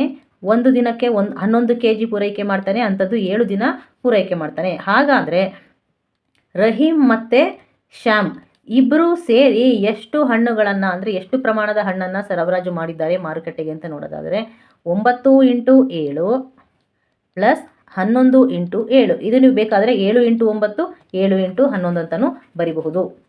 ಈಗ ಯಾವ ರೀತಿ ಗುಣಾಕಾರ ಮಾಡ್ಬೋದು, ನಾವು ಯಾವ ರೀತಿ ಬೆಲೆ ಕಂಡುಹಿಡಿಬೋದು ಅಂದರೆ, ನಾವಿಲ್ಲಿ ಸಾಮಾನ್ಯವಾಗಿರೋದನ್ನು ಹೊರಗಡೆಗೂ ತೆಗಿಬೋದು ಅಥವಾ ಹಾಗೇನೂ ಮಾಡ್ಬೋದು. ನಾನಿಲ್ಲಿ ಈಸಿ ಆಗಲಿ ಅಂತ ಸಾಮಾನ್ಯವಾದ ಸಂಖ್ಯೆ ಯಾವುದು ಇದರಲ್ಲಿ? 7. 7ಅನ್ನು ಹೊರಗೆ ತೆಗಿತೀನಿ.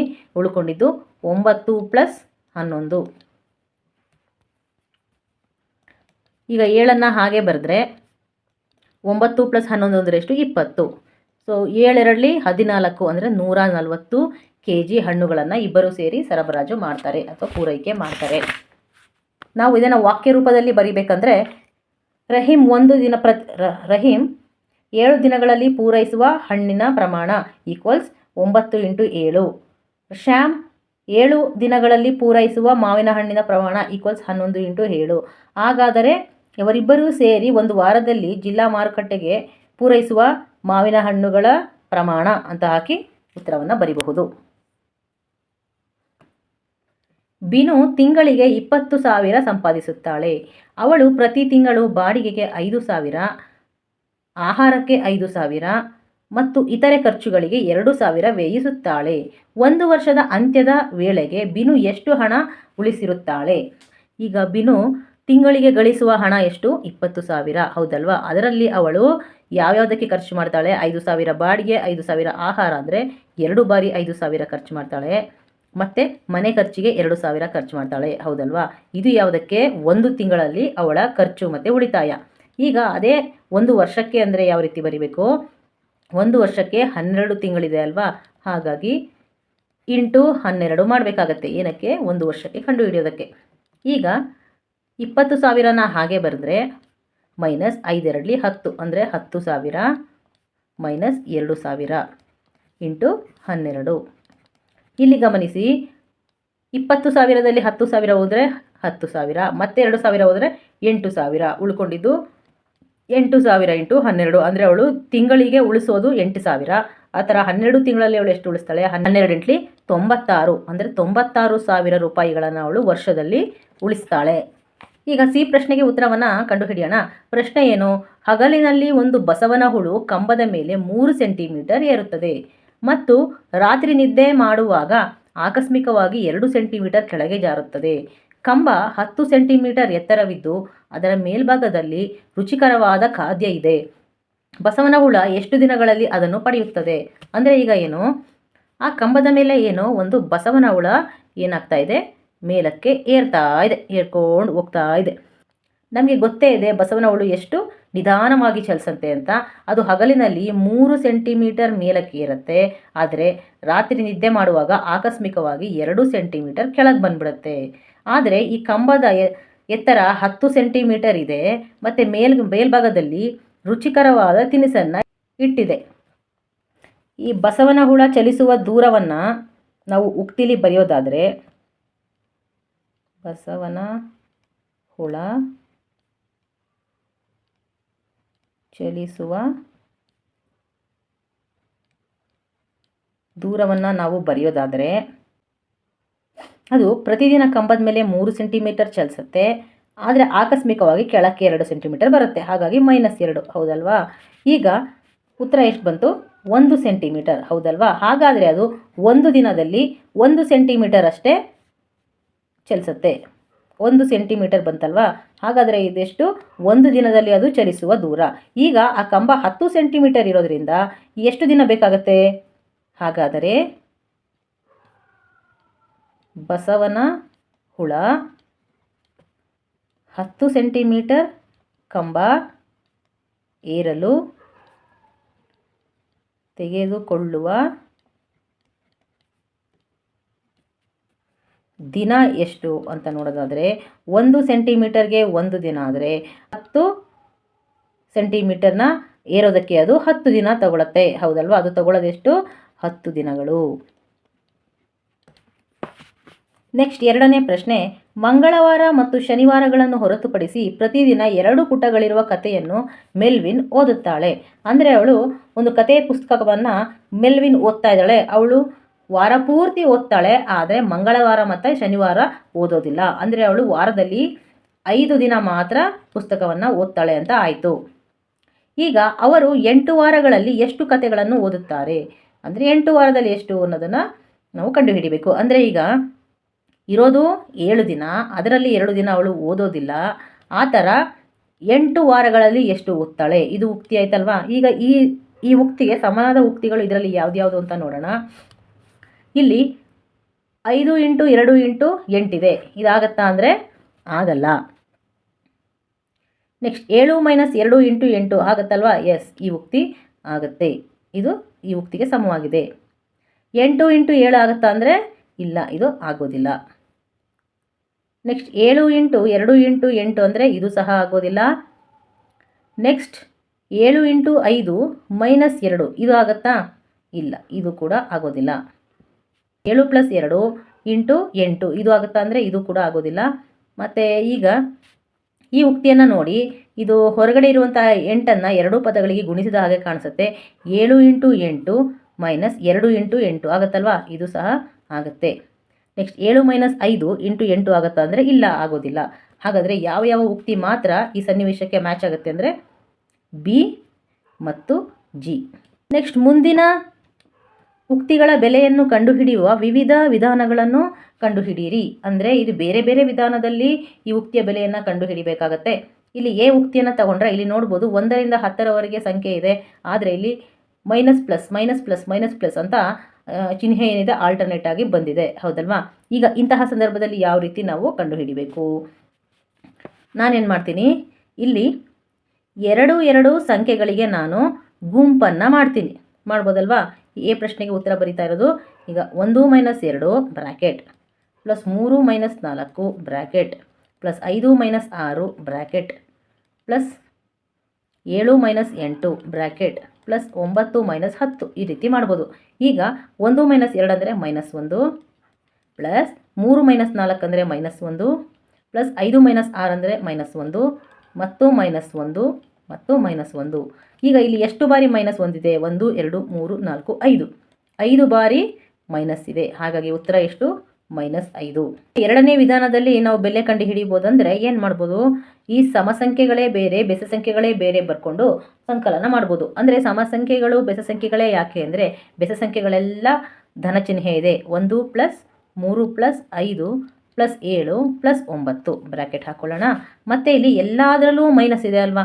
ಈ ಮೈನಸನ್ನು ಹೊರಗಡೆ ತೆಗೆದರೆ ಒಳಗಡೆ 2 + 4 + 6 + 8 + 10 ಈ ರೀತಿಯಾಗಿ ಬರಿಬೋದು ಹೌದಲ್ವಾ. ಯಾಕೆ ಅಂದರೆ ಈ ಮೈನಸ್ನ ಒಳಗಡೆ ನಾನು ಗುಣಾಕಾರ ಮಾಡಿದರೆ ಎಲ್ಲನೂ ಸಹ ಮೈನಸ್ಸೇ ಬರುತ್ತೆ ವಾಪಸ್ಸು. ಈಗ ಇದನ್ನು ಕೂಡಿಸ್ಬೋದು. 1 + 9 10, 3 + 7 10 + 5 ಒಟ್ಟು ಎಷ್ಟಾಗುತ್ತೆ? ಇಲ್ಲಿ 25 ಆಗುತ್ತೆ. ಮೈನಸ್ 10 ಆಗೇ ಇರಲಿ. 8 2 10, 6 4 10 ಒಟ್ಟು ಎಷ್ಟಾಯ್ತಿದು? 30 ಆಯಿತು. ಈಗ ಇಲ್ಲಿ 25 ಇದು +25, ಇಲ್ಲಿ -30. ಒಂದು ಪ್ಲಸ್ ಒಂದು ಮೈನಸ್ ಇದ್ದಾಗ ನಾವು ಕಳಿತೀವಿ, ಹೌದಲ್ವಾ? 30ರಲ್ಲಿ 25 ಕಳೆದ್ರೆ 5, ಆದರೆ ಇದರಲ್ಲಿ ದೊಡ್ಡ ಸಂಖ್ಯೆ ಯಾವುದು? 30. ಅದಕ್ಕೆ ನಾವು ಏನು ಮಾಡ್ತೀವಿ? ಮೈನಸ್ ಹಾಕ್ತೀವಿ. ಉತ್ತರ ಎಷ್ಟು ಬಂತು? -5. ಎರಡೂ ವಿಧಾನದಲ್ಲೂ ಉತ್ತರ ನಮಗೆ -5 ಸಿಕ್ತು. ಈಗ ಬಿ ಪ್ರಶ್ನೆಗೆ ನಾವು ಉತ್ತರವನ್ನು ಕಂಡುಹಿಡಿಯೋಣ. ಮೊದಲನೇ ವಿಧಾನದಲ್ಲಿ ನಾವು ಯಾವ ರೀತಿ ಉತ್ತರ ಕಂಡುಹಿಡಿಯುವುದು ಅಂದರೆ, ಇಲ್ಲಿ ಪಕ್ಕದಲ್ಲೇ ನೋಡಿ ಆಲ್ಟರ್ನೇಟ್ ಆಗಿ ಬಂದಿದೆ, ಪ್ಲಸ್ಸು ಮೈನಸ್ಸು, 1 -1 1 -1 ಇದೆ ಅಲ್ವಾ? ಹಾಗಾಗಿ 1 -1 0, 1 -1 0, 1 -1 0 0, ಹಾಗಾಗಿ ಕ್ಯಾನ್ಸಲ್ ಆಗಿ ಉತ್ತರ 0 ಅಂತ ಬರಿಬೋದು. ಇಲ್ಲ ಇನ್ನೊಂದು ವಿಧಾನದಲ್ಲಿ ಬರಿತೀವಂತಂದರೆ ಈ ಪ್ಲಸ್ ಒಂದೆಲ್ಲನೂ ಒಂದು ಕಡೆ ಬರಿಬೋದು. ಎಷ್ಟು ಸರಿ ಒಂದಿದೆ? 1 2 3 4 5 ಬಾರಿ 1 + 1 + 1 + 1 + 1 ಬರೆದು ಇಲ್ಲಿ ಮೈನಸ್ ಇದೆ ಅಲ್ವಾ? ಎಲ್ಲದರಿಂದ ಮೈನಸ್ ಹೊರಗೆ ತಗೊಂಡ್ರೆ ಒಟ್ಟು ಮತ್ತೆ 5 ಬಾರಿ ಒಂದಿದೆ, ಹೌದಲ್ವಾ? ಯಾಕೆ ಇಲ್ಲಿ ನಾನು ಪ್ಲಸ್ ಬರೆದಿದ್ದೇನೆ ಅಂದರೆ, ಮತ್ತೆ ಈ ಬ್ರ್ಯಾಕೆಟ್ನ ತೆಗೆದಾಗ ಈ ಮೈನಸ್ ಎಲ್ಲದಕ್ಕೂ ಗುಣಾಕಾರ ಆಗಿ ವಾಪಸ್ ಮೈನಸ್ಸೇ ಬರುತ್ತೆ. ಈಗ 5 ಬಾರಿ ಒಂದನ್ನು ಕೂಡಿಸಿದ್ರೆ 5, ಈ ಮೈನಸ್ ಹಾಗೆ ಬರಿತೀನಿ, ಮತ್ತೆ ಇದು 5 ಬರುತ್ತೆ. 5 - 5 0ನೇ ಬರುತ್ತೆ, ಹೌದಲ್ವಾ? 4ನೇ ಪ್ರಶ್ನೆ, ಮುಂದಿನ ಉಕ್ತಿಗಳ ಜೋಡಿಗಳನ್ನು ಚಿಕ್ಕದು, ದೊಡ್ಡದು ಅಥವಾ ಸಮ ಅಥವಾ ತಾರ್ಕಿಕ ಆಲೋಚನೆಯ ಮೂಲಕ ಹೋಲಿಸಿ. ಅಂದರೆ ಇವಾಗ ಸೇಮ್ ಮುಂಚೆನೇ ಈ ಥರದ್ದು ಮೇಯ್ನ್ ನಾವು ನೋಡಿದ್ದೀವಿ. 2 ಉಕ್ತಿಗಳಿದೆ. ಈ ಎರಡರಲ್ಲಿ 2 ಉಕ್ತಿಗಳು ಸಮ ಇದೆಯಾ, ಚಿಕ್ಕದಿದೆಯಾ, ದೊಡ್ಡದಿದೆಯಾ ಅನ್ನೋದನ್ನು ನೋಡಿ ಚಿಹ್ನೆಯನ್ನು ಹಾಕಬೇಕಾಗತ್ತೆ. ಇಲ್ಲಿ ನೋಡಿ, ಎ ಪ್ರಶ್ನೆಯಲ್ಲಿ 49 - 7 + 8 ಇಲ್ಲೂ ಸಹ ಸೇಮ್ ಇದೆ, ಹಾಗಾಗಿ ಇದಕ್ಕೆ ಸಮ ಚಿಹ್ನೆಯನ್ನು ಹಾಕ್ಬೋದು. ನೆಕ್ಸ್ಟ್ ಬಿ ಪ್ರಶ್ನೆಯನ್ನು ತಗೊಂಡ್ರೆ 83 × 42, ಇಲ್ಲಿ 83 × 40 -18 ಸೇಮ್ ಇದೆ, ಆದರೆ ಇಲ್ಲಿ 42 ಇದೆ, ಇಲ್ಲಿ 40 ಇದೆ, ಹಾಗಾಗಿ ಗುಣಲಬ್ಧ LHSನಲ್ಲೇ ಸಿಗುತ್ತೆ, ಹಾಗಾಗಿ ದೊಡ್ಡದು ಚಿಹ್ನೆಯನ್ನು ಹಾಕೋಣ. ನೆಕ್ಸ್ಟ್ ಇದರಲ್ಲಿ ನೋಡಿ 145 - 17 145 - 17 ಇದೆ, ಆದರೆ ಇಲ್ಲಿ ಗುಣಾಕಾರ 8 ಇದೆ, ಇಲ್ಲಿ ಗುಣಾಕಾರ 6 ಇದೆ. ಈಗ ಇವೆರಡರಲ್ಲಿ ಯಾವುದು ದೊಡ್ಡದು ಚಿಕ್ಕದು ಅಂತ ನೋಡೋದಾದರೆ ನಾವು ಸಡನ್ಲಿ ಏನು ಮಾಡ್ತೀವಿ? ಮೊದಲ ಉಕ್ತಿ ದೊಡ್ಡದು ಅಂತ ಹಾಕ್ತೀವಿ. ಆದರೆ ಇದರ ಅರ್ಥ ಏನು ನೋಡಿ, ಇಲ್ಲಿ 145 - 17 × 8 ಇದೆ, ಹೌದಲ್ವಾ? ಇದರ ಅರ್ಥ ಏನು? ಫಸ್ಟು 17ನ್ನು 8ಕ್ಕೆ ಗುಣಾಕಾರ ಮಾಡಬೇಕು. ಈಗ 145 - 17 8 ಎಷ್ಟು? 136, ಹೌದಲ್ವಾ? ಈಗ 145ರಲ್ಲಿ 136ನ ಕಳೆದರೆ ಎಷ್ಟು ಬರುತ್ತೆ? ಕೇವಲ 9 ಉಳ್ಕೊಳ್ಳುತ್ತೆ, ಹೌದಲ್ವಾ? ಆದರೆ ಈ ಕಡೆ ಗಮನಿಸಿ, 145 - 17 × 6 ತಗೊಂಡ್ರೆ 17 ಎಷ್ಟು? 145ನ್ನು ಹಾಗೆ ಬರೆಯೋಣ, 102, ಹೌದಲ್ವಾ? ಈಗ 145ರಲ್ಲಿ 102 ಕಳೆದ್ರೆ ಈ ಮೇಲಿನ ಉಕ್ತಿಗಿಂತನೂ ಸಹ ಹೆಚ್ಚು ಬೆಲೆ ಸಿಗುತ್ತೆ, ಹೌದಲ್ವಾ? ಹಾಗಾಗಿ ಯಾವುದು ಅಂದರೆ ಎರಡನೇ ಉಕ್ತಿ ದೊಡ್ಡದಿದೆ. ನಾವಿಲ್ಲಿ ಮೈನಸ್ ಇದ್ದಾಗ ದೊಡ್ಡ ಸಂಖ್ಯೆ ಇದ್ರೂ ಸಹ ಅದು ದೊಡ್ಡ ಸಂಖ್ಯೆಯನ್ನು ಕಳೆದಾಗ ಬೆಲೆ ಅದರದ್ದು ಕಡಿಮೆನೇ ಬರುತ್ತೆ, ಹೌದಲ್ವಾ? ಹಾಗಾಗಿ ಎರಡನೇ ಉಕ್ತಿ ದೊಡ್ಡದಾಗುತ್ತೆ. ನೆಕ್ಸ್ಟ್ ಡಿ ಪ್ರಶ್ನೆನ ನೋಡೋಣ. ಇಲ್ಲಿ 23 × 48 -35 ಇದೆ. ಇಲ್ಲಿ ಸೇಮ್ ಉಕ್ತಿನೇ ಬ್ರ್ಯಾಕೆಟ್ ಹಾಕಿದೆ. ಇಲ್ಲಿ ನೀವು ಗಮನಿಸಿದರೆ 23ಕ್ಕೆ 48ನ್ನು ಗುಣಿಸಿದರೆ ಬಹಳ ದೊಡ್ಡ ಸಂಖ್ಯೆನೇ ಬರುತ್ತೆ. ಆಗ ಬಂದಿರೋಂತಹ ಗುಣಲಬ್ಧಕ್ಕೆ ನಾವು 35ನ್ನು, ಆ ಗುಣಲಬ್ಧದಿಂದ 35ನ್ನು ಕಳಿತೀವಿ, ಹೌದಲ್ವಾ? ಆದರೆ ಈ ಕಡೆ ಗಮನಿಸಿ, ಇಲ್ಲಿ 48ರಲ್ಲಿ 35ನ್ನು ಕಳಿಬೇಕು. 48ರಲ್ಲಿ 35ನ್ನು ಕಳೆದರೆ ಎಷ್ಟು? 13 ಉಳ್ಕೊಳ್ಳುತ್ತೆ ಅಲ್ವಾ? ಅಂದರೆ 23 × 13 ಮಾಡ್ತೀವಿ. ಇಲ್ಲಿ 23 × 48 ಇದೆ, ಹಾಗಾಗಿ ಇಲ್ಲಿ ಮೊದಲ ಉಕ್ತಿನೇ ದೊಡ್ಡದಾಗುತ್ತೆ. ನೆಕ್ಸ್ಟ್ ಇಲ್ಲಿ ಗಮನಿಸಿ, ಇಲ್ಲಿ ಈ 12ನ್ನು ಒಳಗಡೆ ಗುಣಾಕಾರ ಮಾಡಿದ ರೀತಿಯಲ್ಲಿ ಇಲ್ಲಿದೆ. ಈಗ 12 × 16 ಅಂದರೆ 12 × 16 ಇಲ್ಲೇ ಇದೆ. 12 × -11 12 × -11, ಸೊ ಇದೆರಡು ಸಮವಾಗಿದೆ. ನೆಕ್ಸ್ಟ್ ಇಲ್ಲಿ ನೋಡಿ 76 - 53 × 88 88 × 53 - 76 ಇದೆ. ಅಂದೇನಾದರೂ 76 - 53 ಇದ್ದಿದ್ರೆ ಸಮ ಆಗ್ತಾಯಿತ್ತು. ಆದರೆ ಇಲ್ಲಿ ಗಮನಿಸಿ, 76 - 53 ಮಾಡಿದರೆ ಒಂದು ಧನ ಸಂಖ್ಯೆ ಬರುತ್ತೆ, ಹೌದಲ್ವಾ? ಆದರೆ ಇಲ್ಲಿ ಗಮನಿಸಿ, 53ರಲ್ಲಿ 76ನ್ನು ಕಳೆದರೆ ಋಣ ಸಂಖ್ಯೆ ಬರುತ್ತೆ. ಹಾಗಾಗಿ ಆ ಋಣ ಸಂಖ್ಯೆ ಇರೋದ್ರಿಂದ ಯಾವಾಗಲೂ ಧನ ಸಂಖ್ಯೆನೇ ದೊಡ್ಡದಾಗುತ್ತಲ್ವಾ? ಇದೇನೇ ದೊಡ್ಡದಾಗೋದು. ಅದು ಎಷ್ಟೇ ಗುಣಲಬ್ಧ ಬಂದರೂ ಧನ ಸಂಖ್ಯೆನೇ ದೊಡ್ಡದಿರುತ್ತಲ್ವಾ? ನೆಕ್ಸ್ಟ್ ಜಿ ಪ್ರಶ್ನೆಗೆ ಬಂದರೆ, ಇಲ್ಲಿ 25 25 ಸೇಮ್ ಇದೆ. ಬ್ರ್ಯಾಕೆಟಲ್ಲಿ 42 + 16 ಇದೆ. ಇಲ್ಲಿ 43 + 15 ಇದೆ. ಇಲ್ಲಿ 42 43 ಇದೆಯಲ್ಲ, ಈ ಒಂದನ್ನು ಇಲ್ಲಿ ಕಳಿಸಿದರೆ ಇದು 42 + 16 ಆಗುತ್ತೆ. ಮತ್ತು ಹೊರಗೆ 25 25 ಇರೋದ್ರಿಂದ ಎರಡು ಉಕ್ತಿಗಳು ಸಮವಾಗಿದೆ. ಮತ್ತು ಹೆಚ್ಚನ್ನು ನೋಡಿದರೆ ಇಲ್ಲಿ ಹೊರಗಡೆ 36 ಇದೆ, ಇಲ್ಲಿ 35 ಇದೆ. ಇಲ್ಲಿ 28 16, ಇಲ್ಲಿ 27 15 ಅಂದರೆ ಎರಡರಲ್ಲೂ ಒಂದರಷ್ಟನ್ನು ಕಡಿಮೆ ಮಾಡಿದ್ದಾರೆ. ಹಾಗಾದರೆ ವ್ಯತ್ಯಾಸದಲ್ಲಿ ಏನೂ ವ್ಯತ್ಯಾಸ ಇರೋದಿಲ್ಲ. ಅಂದರೆ ಈ ಸಂಖ್ಯೆಗಳ ವ್ಯತ್ಯಾಸ ಕಂಡುಹಿಡಿದಾಗ ಅದರಲ್ಲಿ ಯಾವುದೇ ವ್ಯತ್ಯಾಸ ಇರೋದಿಲ್ಲ, ಆದರೆ ಎರಡು ಸಮ ಇರುತ್ತೆ. ಆದರೆ ಇಲ್ಲಿ 35 ಇದೆ, ಇಲ್ಲಿ 36 ಇದೆ, ಹಾಗಾಗಿ ಮೊದಲ ಉಕ್ತಿನೇ ದೊಡ್ಡದಾಗುತ್ತೆ.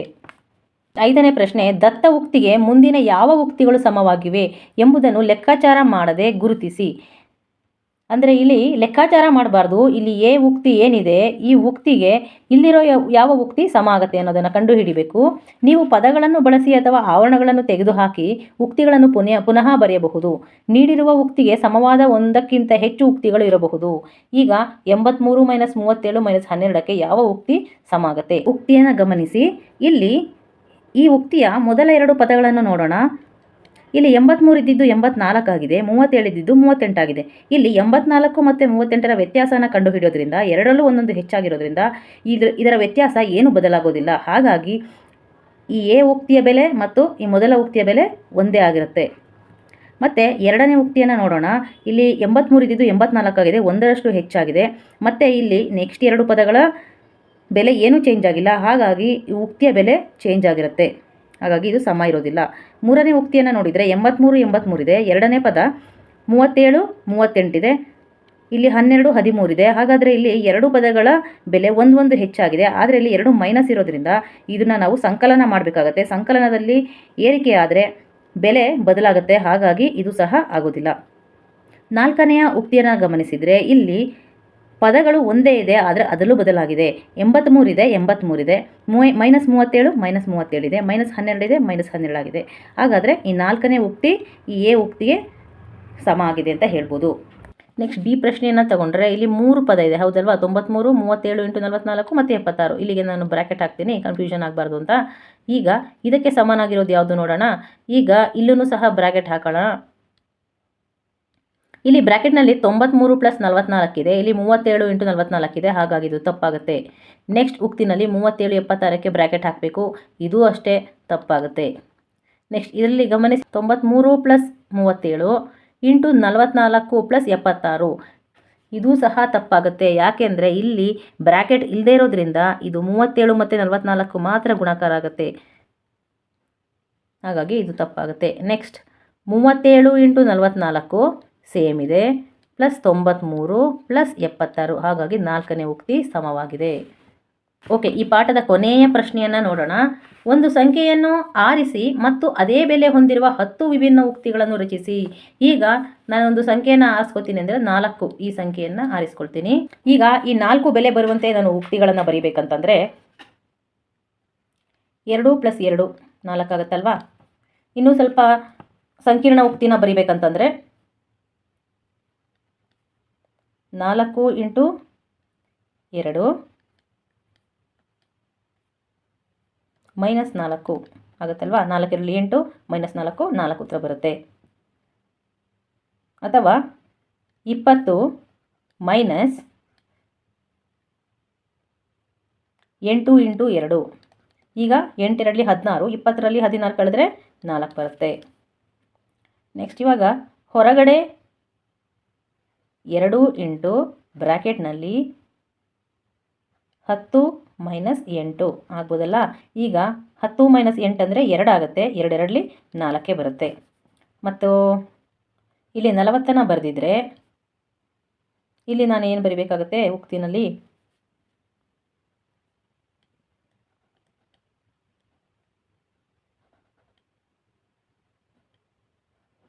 ಒಂದನೇ 10